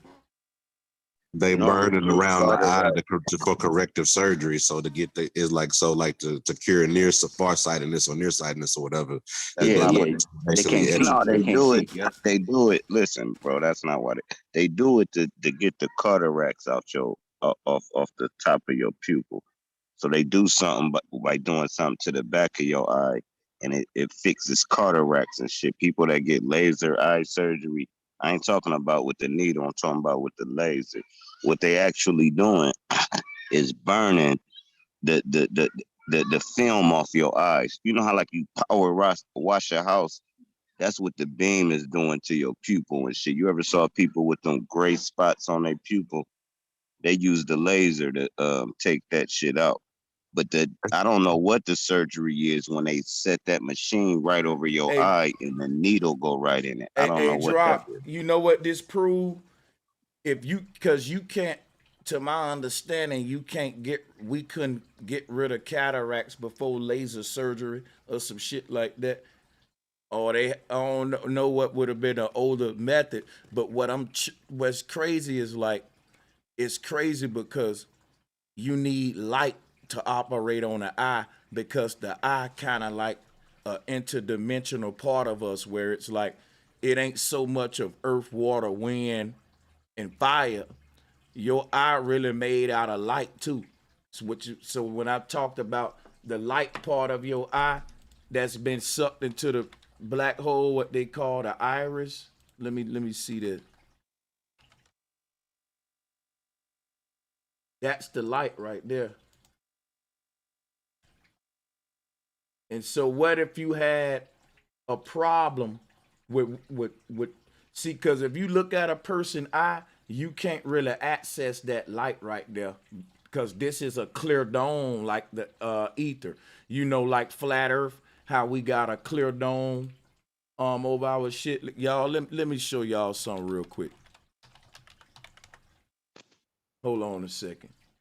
You know how like with the flat earth, we got this little watery dome, but underneath all that dome, you got this right here. Let me show you. You got this with all the lines going to the middle, which is a black hole under that watery like dome. And then when you look at the eye, right, well, God is that black hole right there in the middle of the eye. We looking at the eye from a side view. If we look at the eye front on, it'll look like this. We'll be under this water like clear dome, and in the middle would be the black stone Mount Meru with all the magnetic ley lines going into the middle of it. And so when they operating on these little lines right here, that's made out of light. That's like, let me show you what that is. That ain't made out of earth, water, wind, or fire. Them lines that you see in the eye, and you can't cut through that little clear dome and crack that person's ether, if you will, or they eyeball. All of them lines that you see going into the middle of the eye of the pupil is like the aurora borealis, that beautiful little auroric light. Look at it. You see it? The little squiggly lines of light going in there. That's what's, the earth is a big eyeball, and all this light going in the middle is what's happening in each of your eyes. But that's creating the universe in the back of your head. That's why what's in the back of your head is your real home. That's why I keep saying we already at the North Pole, because this is the connection. This whole shit is just a simulation happening in our mind, but our mind never left Asgard. It only left Asgard in a fake way, like a simulation, the Matrix way. When Morpheus woke Neo up from the Matrix, Neo was still at the North Pole at his tower. He never left. He dreamed. He went into a fake reality, a dream world. But my thing is this right here, right? Once we enter the dream world, our consciousness start pulling the light of the simulation to create the holographic reality around us. That's what Morpheus was telling Neo. And that's how we all creating this world from the inside out, right here. We pulling the light in. So, but look, one more thing. When they doing the laser surgery, they gotta use a light beam, because they are trying to operate on a part of the eye that's made out of light. It'll be like me trying to do surgery to the aurora borealis. I can't get a hammer, I can't get a knife to do surgery on one of these little light streaks, but I can affect it with another light though. I can kind of affect it with beams and kind of that nature. I know I would have to begin using light to try to affect this streak of light up here if I want to cut it or slice it, or if that was, you see what I'm saying? So that's what they doing. They using laser to mess with this part of our eyes that's laser like. That's aurora part. That's just me reaching though. That's super wild. You ain't y'all. You Nah, ain't you're not reaching. You ain't reaching. Let me Nah, say you this ain't here, reaching y'all. at all. You on point. Let me say this here, It goes y'all. along. It goes along with what the masters say. The Hindu masters say exactly what you're talking about. I'll tell you later. Go ahead. Sorry. Yeah, let me say this, y'all, before y'all go ahead. Let me make this intermission. Mom Magazine and Big Dog Phil, I appreciate y'all doing that in the chat. We got 640 people watching. I challenge y'all to put $2 in any one of these entities, the PayPal, the Cash App, $2. 640 people. It ain't hard. I know y'all got $2. I'm talking to myself too. This man is making hours and hours of stream, man. You know what I'm saying? Where he could be on a goddamn plantation working for another motherfucker, man. Man doing this thing on his own. That's all I just want to say that, man. Go ahead, y'all. Hey, what's up to the panel? Sanchez. Big truth, man. Big truth. Hey, Sanchez. Salutes to everybody for sure. Is that yeah, that's who yeah, salute. This dog is black. What's going down there, everybody? How y'all doing, man? Hey, check this out. You know, we was just talking about pretty much the eye in a nutshell.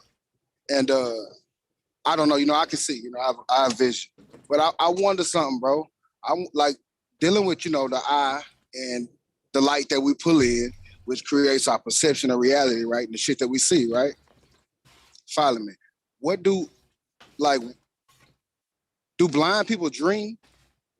Oh yeah. Like some along the line.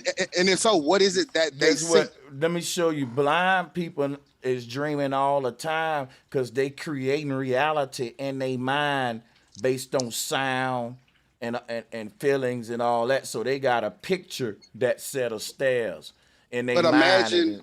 Imagine studying they motherfucking pictures. I'm talking about a person that's born blind, not a person that once saw. Somebody born blind out the gate, and imagine the illustration in their motherfucking mind when we're just talking about seeing. The rest of their sensory perception is heightened too because they can't see. They hear and feel, and all their other senses are heightened. So that's. And I understand that, but I'm saying I couldn't imagine what all of those other senses illustrate for them mentally, like, you know, seeing inside your mind when, you know, because like, you know, people who can see, I'm gonna say, when you dream, you're seeing every fucking thing that you saw before. Like everything that's there is something that you're familiar with. Whether it's the house you're living in, the car you're driving, the shoes, you familiar. This is a shirt. This is a that. This is a this. So to not have ever seen anything, but I assume darkness, when they dream, like what is it? A blind person is proof that this is all an illusion, man, because they can't see, but they still aware of everything that's going on. Maybe more than you. More blind. Like, think about it. The blind person. They know what they're doing. That's proof. You don't need to see. Your other senses is gonna carry you too. You know what I'm saying? You know what I'm saying? This is an illusion, man. Hey, you know what's crazy? The blind person can see better than some of us, man. Exactly. That's what I'm saying. Because guess what? They proven that we really see from within. That's my point. Yep. Like some daredevil stuff. It's a lady in the church I used to be a part of years ago. She's blind and she matched the same description as y'all saying right now. You know what I'm saying? She's blind, but she can do a lot of things that some people that can see can't do. When one sense is gone, the other ones they're more heightened. And so it makes you more, it's like weird. It's like they're more heightened. So you know what I'm saying? And you're not distracted by the physical, there's a lot of distractions for the eye, you know. And because you have to be like, or can't see. So you have to like work on your, you know what I'm saying? So you have to be like a part of the like, well, I can't see, so I have to do other things now. So it's like, you know what I'm saying? And I heard their hearing is a lot better too. They can hear a lot more. Yeah. There was a yoke. I'm sorry, real quick. Do you have a Patreon? Yep, all that. Okay, Bro Sanchez has a Patreon. I'm gonna put the conversation back to what y'all was talking about.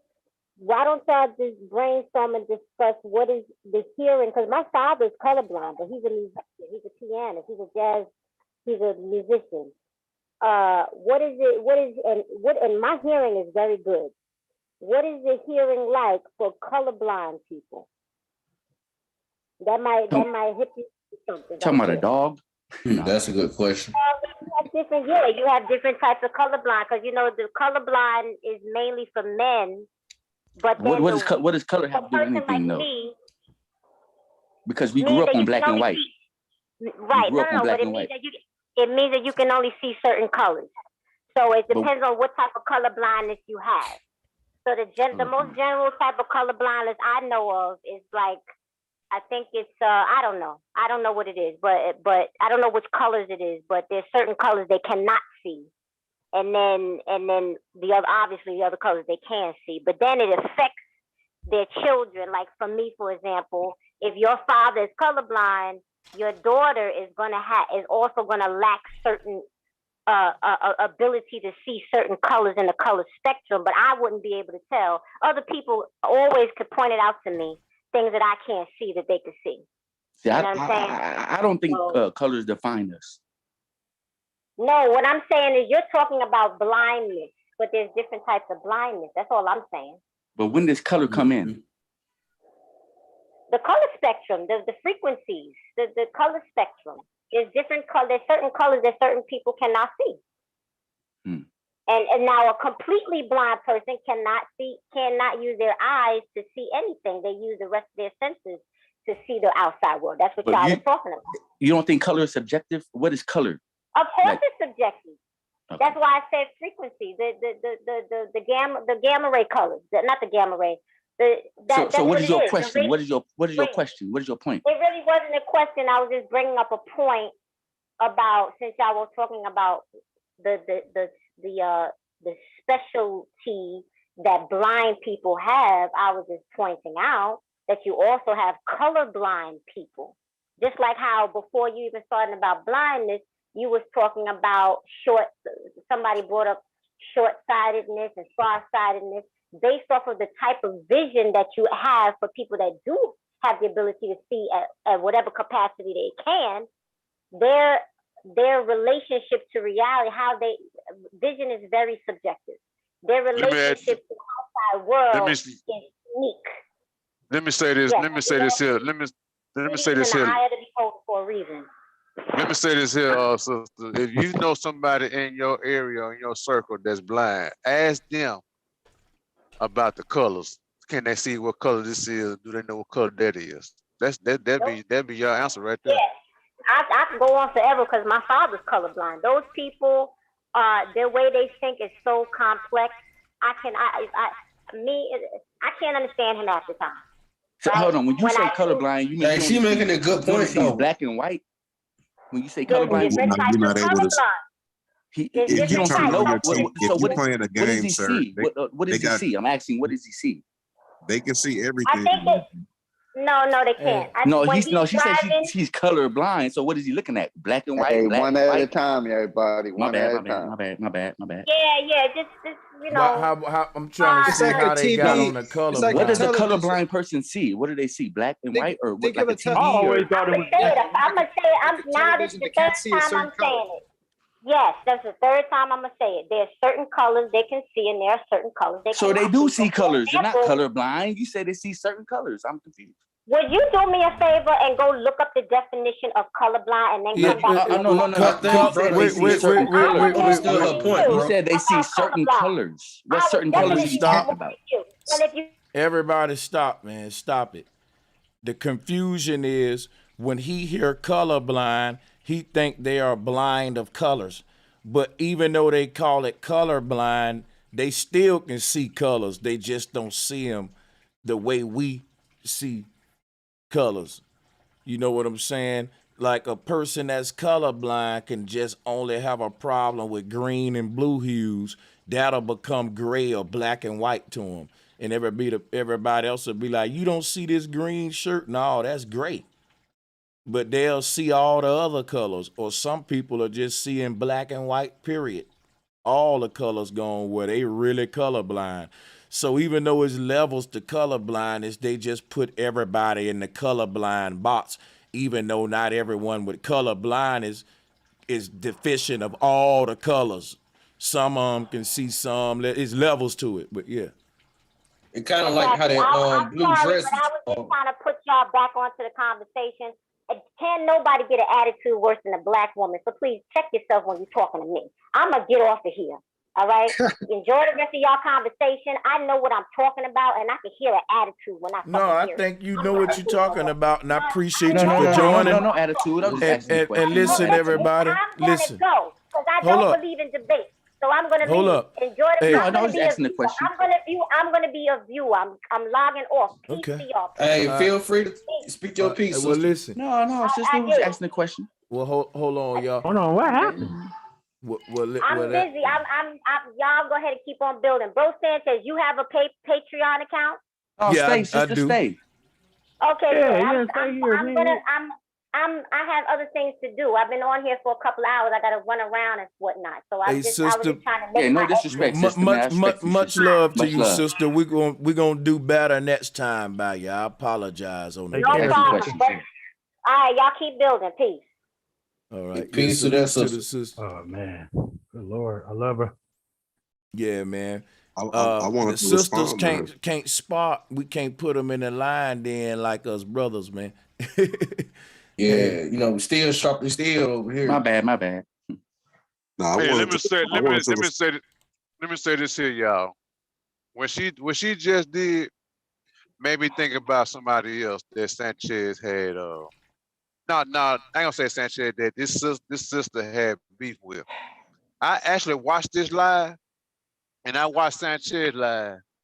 I ain't see nothing Sanchez said or did that validated what this person said. So I had to understand that women are some emotional creatures. But y'all go ahead. Well, I was Hey, gonna say I wanted to check respond to what she was saying, that she was saying that people that have see differently, they nerves or whatever working differently, and that's true. And there's a thing called synesthesia. There's people that they nerves are cross-wired differently. Sometimes when they hear a sound, they can associate sound with colors or taste and all kind of different stuff too. So outside of even being colorblind, everybody got different types of creative expression on how they perceive the world around them based on how well they do or do not see, or they range of what they can experience, or if they wire differently to, hear different stuff. And you'll hear a lot of musicians and producers say that they, associate sounds with colors and different artists and different creatives. So it kind of, manifests in different degrees. And that's kind of what I want to say to the sister before she got off. So I hope she out there listening somewhere. I hope she hop on the next one, yo. I think that's what. Yeah, she made a good point. I was trolling her about Billy Carson, though, but a lot of my people listen to Billy Carson. He just wrong about the alien shit, but he say some true shit sometime. But guess what? I'm gonna tell you something right now. I want to debate Billy, but he don't do debates and all that. But the whole flat Earth, globe Earth thing, I've been wanting to debate the pills on that, and more than just Jabari. But I think when a lot of folks saw what happened with Jabari, boy, that was it for me debating with a lot of these cats for real. That wouldn't be fair, bro, Sanchez, man. Bro, Billy ain't ready for you, man. Hey, they think let them tell it, boy. Yeah, he's a professional at what he does. I'll be looking at Billy. He ain't ready, man. You gonna tear him down, man. Not on the cosmology shit. Yeah, you gonna tear him down, man. Smooth debate. I ain't even gonna cap. If he do it, I'll be surprised, man. Like, I really feel like y'all two totally different type of niggas, bro. Like you really more spiritual and like grassroots with the shit. And he kind of his approach is like he's straight out the books with the shit. You know what I'm saying? Yep. Yeah. And that's why bro Sanchez is a win, because he ain't about no books. He coming from within. Hey, you know what I'm saying? It's like, you know what I'm saying? He come from all aspects. Yeah. C-Swan crazy as fuck. That's fucked up. Let me say this here about Jabari. When Sanchez had debated Jabari, and when Sanchez debated Young Pharaoh and Jabari have a belief in the same goddamn religion that has flat earth cosmology, but they pushing the goddamn globe, man. Nobody ever thought about that, man. You see, Swan got jokes.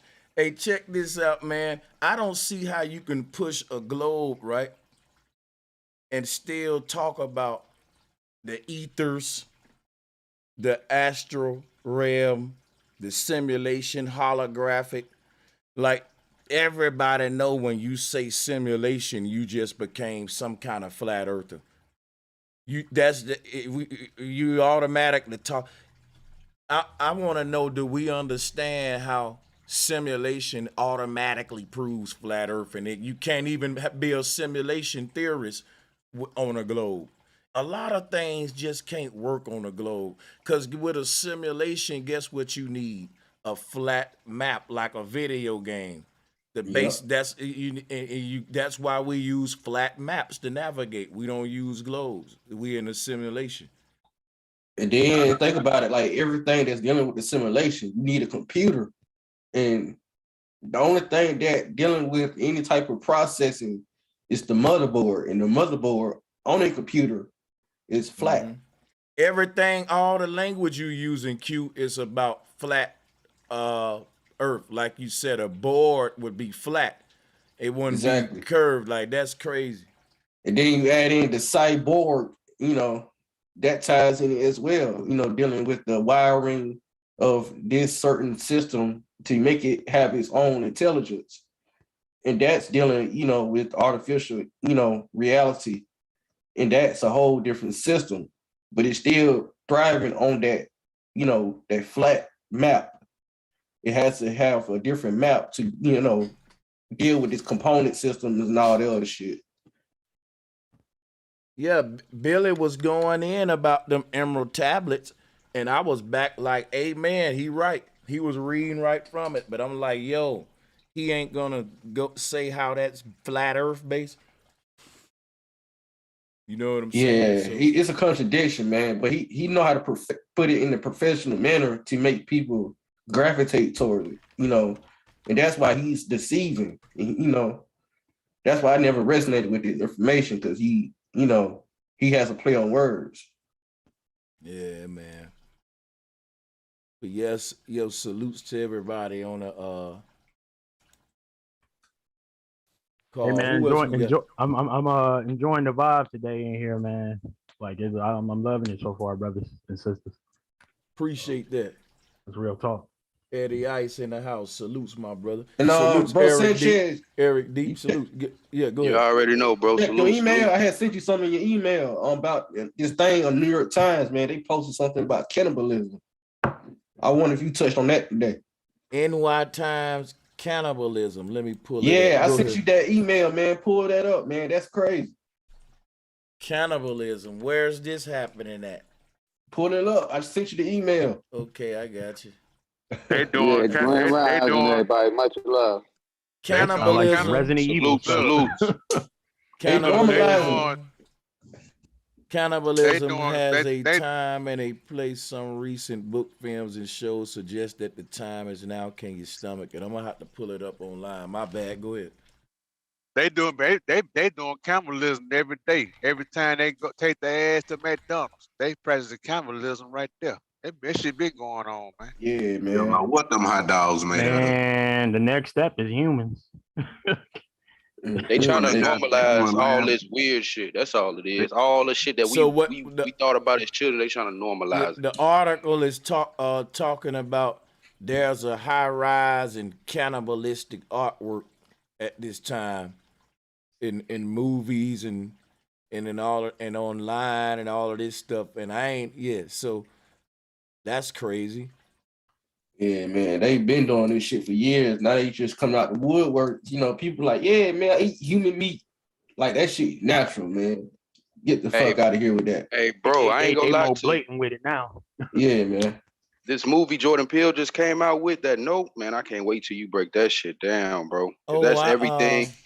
What is everything you've been talking about. Bro, I heard that shit is crazy. It's everything you've been talking about. Like, even hey, don't spoil it for me, bro. I'm not. I haven't seen it, but that shit. I'm got spaceships and shit in it.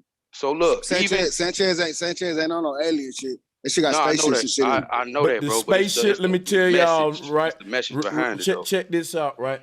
Let me break some down to y'all. This is what you do whenever you want, because I know how it is when you get woke. Movies ain't fun no more. It's like, that's bullshit, man. Right, I'm looking for the science. But watch this though. The spaceship movies, this gonna help y'all out. The spaceship that's turning around with the light coming out the middle, that's the CERN machine with the beam of light. That's the spaceship right there. That's what's gonna get them, make them interstellar, make them multi-dimensional with their technology. So they telling you aliens, if they came to the Earth, they would be using advanced technology that humans don't understand, and humans don't understand CERN, which is being controlled by the archons that told us if they come, you know what I'm saying? But they spaceship, goddammit, it's that crown of thorns, that CERN machine, and the beam in the middle is the little light. So now when we watch these UFO movies, if we keep that in mind and think about that, it'll show y'all some shit. Because check this out, right? I believe there's some truth to everything. There may be some people on Earth that's literally getting abducted, but they story ain't getting told because they like to control all the shit, and they like to get their imposters to control that movement before the real people get their story out. Now, I think that the government have already figured out teleportation technology where they can where they can open up a portal where they at, and it'll open up a portal to your room, and they can walk through that portal and be in your room, and they can grab you and put you back in the portal, and your folks be like, he missing. And they can do stuff to people, bring them back, and them people can be like, man, I was abducted, and folks would be like, boy, you crazy, because we don't think they got teleporting technology and shit, so they can be kidnapping folks and So shit. how would you explain? Wait, hey, bro, how would Listen, you right explain them seeing the aliens then and describing them how they just your viewpoint of Because it, they got the technology to cloak themselves and appear as anything that you know what I'm saying, they can hide their identity. Yeah. It's like this, man. Here's what they do. Check it out, man. I'm gonna give it right to y'all. If they take you, right, they can snatch you coming from work, right? If nobody see them, right, they can tap in and fuck with your consciousness. It's sort of like getting knocked out. Take you right back to the spot they took you from, and you're not gonna have a recollection. If they take you out your bed while you sleep, they're able, and I don't know this for sure, this is pseudo as hell. If they take you out your bed, right, and baby sitting next to you, I think they can erase the memory of her seeing you get took out and all that. So once you wake back up, you don't know that you just been abducted by the government or abducted by whatever going on, because they're gonna erase the consciousness of that happening. So it's like being, you know how you get knocked out, I'm giving it right to you. You know how you get knocked out and you can wake up and not even know you was in a fight. But go ahead, you got it. Yeah, you got it though, bro. They got many techniques too over time to develop so many, because they don't. So, but they can definitely they can access your cerebral cortex and make you see a whole vision if they want. I mean, it's very advanced technology with that. So you don't gotta. Your experience is basically based on what's happening up here, like he was saying anyway. So, an experience doesn't have to be a physical experience. Yes, the subliminal contents, right? It's the subliminal that make you think that you thought of something, but they placed it in your brain to make you think of it. So if they can control your subliminal, you ever, you know how somebody a blackout kill like 5 people and wake up in a jail cell with no recollection, straight amnesia. I believe they have medicines and shit like that can stick in you that really make you be like, man, I ain't killed nobody. And then they'll show you this, you on camera right here. You know what I mean? It's just like in Men in Black, like how they flash the pen. They tell you why they eat before they flash it, and then your whole memory lost, and then you only remember what they told you. They did. They do. Yeah. Even that show that's what they trying to do now with this great reset. Right. Yeah. Kind of like everybody's memory. That's crazy. Look, They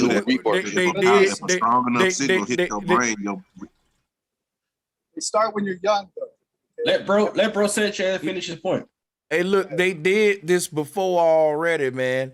when they talked about the dark age and leaving the dark age with the age of light and all that shit, they about to do the same thing in our time with the reset. That's what it was.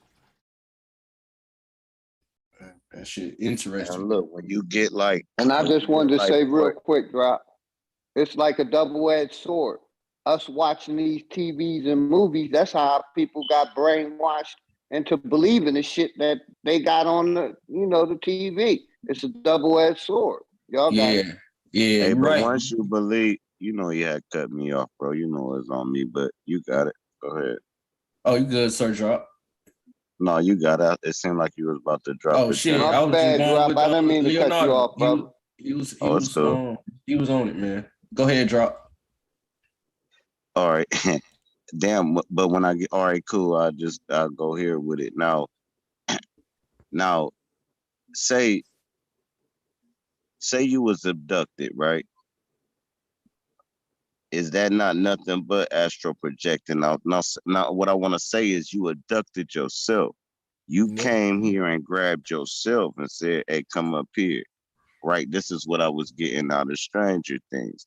All right, cool. While this going on up here in this whole realm affects directly what's going on in your physical realm. So your soul can actually get prepared and not prepared, but restored and prepare for the battle as you wake back up the next day. And this is what gets you through the day. Sometimes when a child died, that soul was needed in another realm.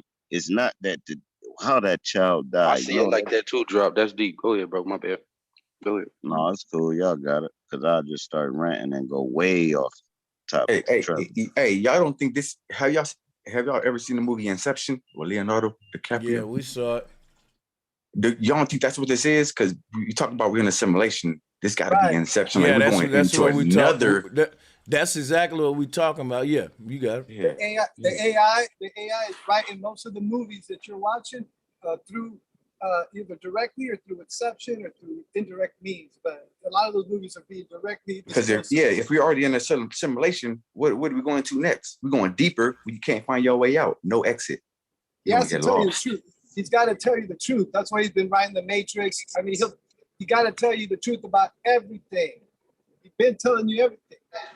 Hey, that was some 3D ass shit, bro. That's not even real, bro. Like, what the hell they trying to? Man, come on, man. That's what I'm showing. Like, that's fake. What I was trying to. Somebody background, man. I'm gonna have to take them off when they unmute. Soon as I see who background that is. Yeah. So check this out.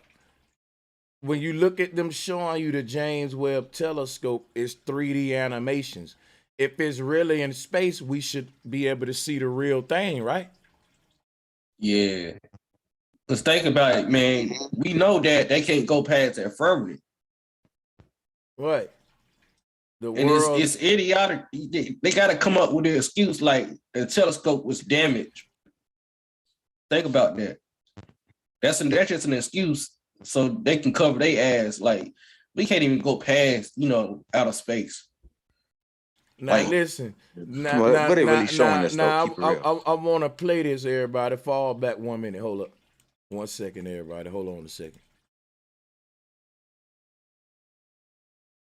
In the meantime, NASA says the James Webb Telescope has been pelted by 19 tiny meteoroids, including one that damaged one of its 18 gold-plated mirrors.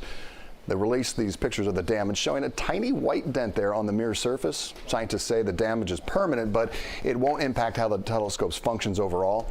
The damage does have them concerned, though, about the impact of future strikes.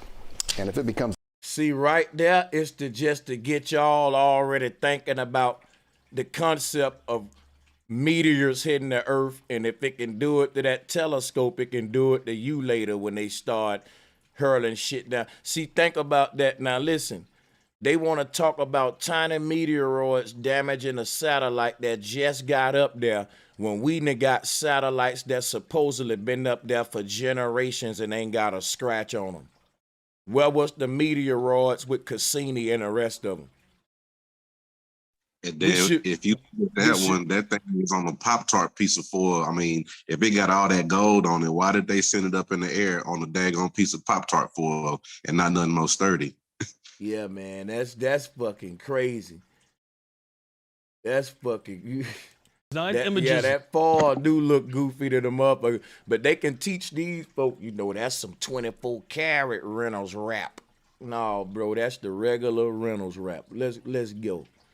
Literally out of this world. She be crazy. Full of mirrors, capturing the first light ever to enter our universe.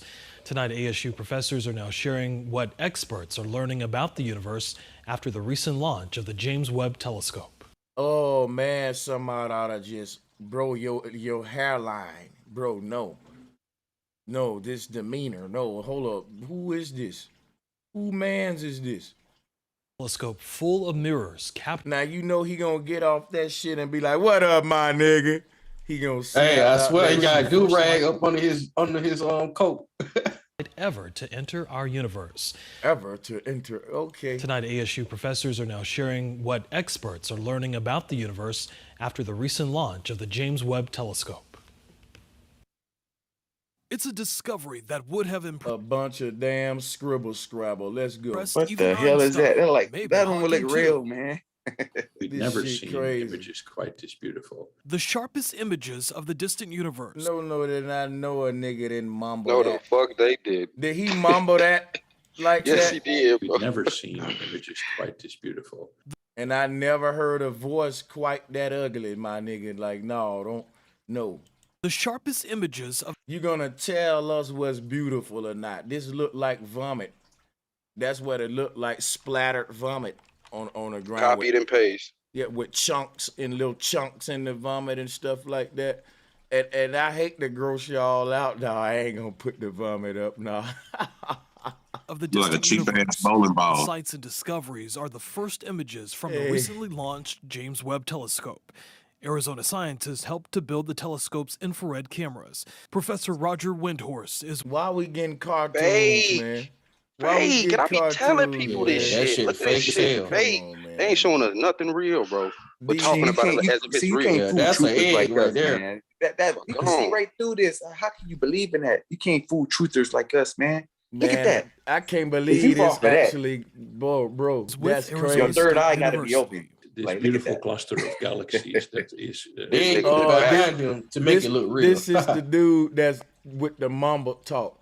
Now he got something to say. Now we're gonna have to listen up because this dude here, his it sound like he need to drink some water. Let's hear him though. This beautiful cluster of galaxies that is so massive that it is lensing the light from the objects behind it. So instead of the light coming to us from a straight path, it goes around the curve. The cluster weighs roughly 10 to the 15 trillion solar masses. That's so 10 to the 15 solar masses. That's about 1,000 trillion times the mass of the sun, and that's a big mass. You know what? They like to throw all a bunch of numbers at you. And you know, people don't understand none of the shit he's saying. They'll just hear all these numbers and be like, wow, and they looking at the beautiful pictures. And this how you read children fairy tale books. In a fairy tale book, right, they will have all these beautiful mystic colors and all that in the book. And none of the words make sense though. One fish, two fish, green fish. Yeah, one fish. Hey, let me say three things. Let me say three things and I'm going to bed, man. First of all, he said 19, then he said 18. That's a code right there. That's number 9, right? Then the goddamn colors that guy had on the tie, the color of the tie and the suit he wearing, pink, white, and blue. Y'all looked it up, see what the fuck they represent. The final thing I want to say, both of them motherfuckers are reading a goddamn script. Come on, man. We got to wake the fuck up, man. And I'm gone. Salutes. Salutes on there, brother. Bomb drop. Yeah, this shit is ridiculous, man. I'm talking about, I see the approach, because you know what? If y'all, guess what? Cartoons came from psychedelic artwork, if you ask me. That's what I can believe that. If you I can go behind. If you pull up like psychedelic artwork, right? and you start pulling up, you'll see this led to like the cartoons and shit. This is how you talk to children minds because they third eye wide open. So when you start getting into psychedelics, you see this other dimension behind this one, put over your eyes. And that's how we get signature, cursive writing, graffiti, and all that shit. But check how deep this is, y'all. They will give you this same psychedelic expression for space. Like it's a form of psychedelic expressions. And it's like a euphoria in your brain because this what the aurora borealis doing with the striggly light. This like this striggly bright light, how they make in Vegas with the neon light. This come from neon is neo. That's you. All of your chakras is a huge like tower of light that's making these beautiful colors like that. But my thing is like, yeah, go ahead. I'm showing you how like Add that to the collection. And one thing I want to add to it, that have to you the ever heard collection, of Google Deep Dream? You can look that up real quick because that's going into what you're saying. And they got a whole project based on like mental health, and it's dealing with psychedelic images. If you can look that up, because that's real deep. So check that out, y'all. That's what I'm talking about how they'll give you some shit like this. People talk about saying stuff like this when they take these mushrooms and stuff. And then they'll have you traveling, like they'll have a music playing with you traveling all through the universe and shit, seeing this stuff. And that's like a trip. That's all it is. And that's the whole trip that we gonna go to space with in our mind. See, because they said when we beam your consciousness to space, we got to beam it to the moon and to that one and ultimately get you to where we're going, like bouncing light through a series of mirrors. But they explaining to you what you're gonna see when you have this out-of-body experience, and what they explaining is what the damn mushroom people explaining. So instead, they calling it space, but the people take mushrooms, call it the astral realm. But they talking about we're now astronauts, but basically you see all of these shapes and patterns when you start traveling over the with the astral realm and shit. People on trips say that all the time. So they automatically programming people that when we take you out of your body on this trip and you go to seeing this shit, well, what you seeing is space, and this is this galaxy and that galaxy, and you know what I'm saying? That's crazy. Hey, facts. And if you had time, you could pull up that what I was saying, like Google Deep Dream. It's scary, but it's like, damn, this shit is fucking facts. I seen the Google Deep Dream. It's like the AI. It's pictures generated by AI. So right, and it's real trippy, like it's real trippy, like yeah, it's weird looking. Yeah, we know they plagiarize everything, but what do y'all think this mean to y'all? Like this symbol right here, because it's a symbol. What do y'all think that means to y'all? They're just showing their occult religion. That's what they're showing. To me, I think they trying to tap into this whole psychedelic part of our being. Because look, yeah, that's the number one thing the thing pulls up is it put eyes everywhere out of nowhere. Space is dealing with the psyche. You know what I'm saying? So the psychedelic experience, that's what an out of body experience is. It's a psychedelic experience. So how do they recreate that experience with technology and prepare us for humanity now going into a huge psychedelic trip? They start, look at this. If you, like I said, if you look at the artwork of space, it's based on psychedelic art. And, when they came with psychedelic artwork, that's when they came with like electronic music, psychedelic music, all that. Hey, that's your man's favorite painting right there. That's a Neil fact. deGrasse Tyson, that's his favorite painting right there. The one with the little sky and the sun in it. That's his favorite painting. He mentioned that on Joe Rogan, I think. He had it on the shirt. But yeah, there you go. He know what the fuck it is. Yeah, that's crazy right there. Yeah, man. They be doing these scientists, man. These psychologists, scientists. It's a fractal pattern where they take a little image of the dog and keep pasting it together till they create the whole dog and his world out of the images of the dog. Man, And you that, going deep, bro. and the whole thing about it is that's what I keep saying of how the world around us is made out of our own light, like a holographic fractal code. And this is what we're gonna find out. Cause look, we're looking at Google Deep Dream, but if you put in psychedelic art, it'll show you what the ancestors were saying. We are the world. Now today that sound corny. But if you think about it, it's kind of reminding me of this same artwork right here, where your whole matrix, the whole matrix that Neo saw with the binary code behind the simulation was the whole world was made out of an image of God, copied and pasted, just like in different ways to make a cloud, a tree, a holographic fractal code, and all the way up to make God himself in his world. And that every one of us is doing this. And this is like an infinity code. But how they doing this Google Dream art, the reason they calling it Google Dream is because when we dream, we go to these other parts of ourselves that we see, these other realities. So it's talking about like the movie Us, these other alternate personalities represented by each of the copies that you see making the total picture. When this dog right here lay down and go to sleep, the body of a saw is chopped up.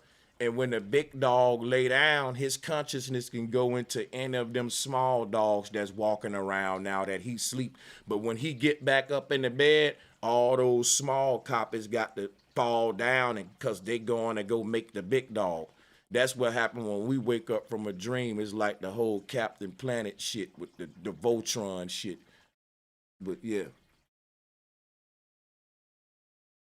But that's how this whole fractal code, how they tapping into this.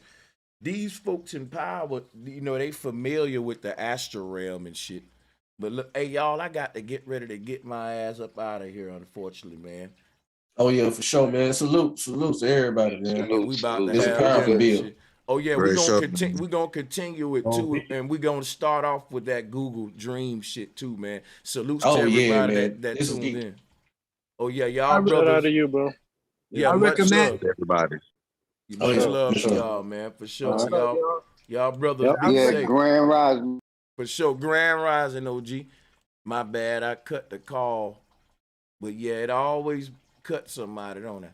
My bad. They know it's all love and respect, and the same with y'all too. Yeah, I got to get out of here real quick, unfortunately, man. I want to salute to everybody that supported the show. The brother Thomas LaShawn, Sister Sonia, Living Gods. Thank you, bro, for real.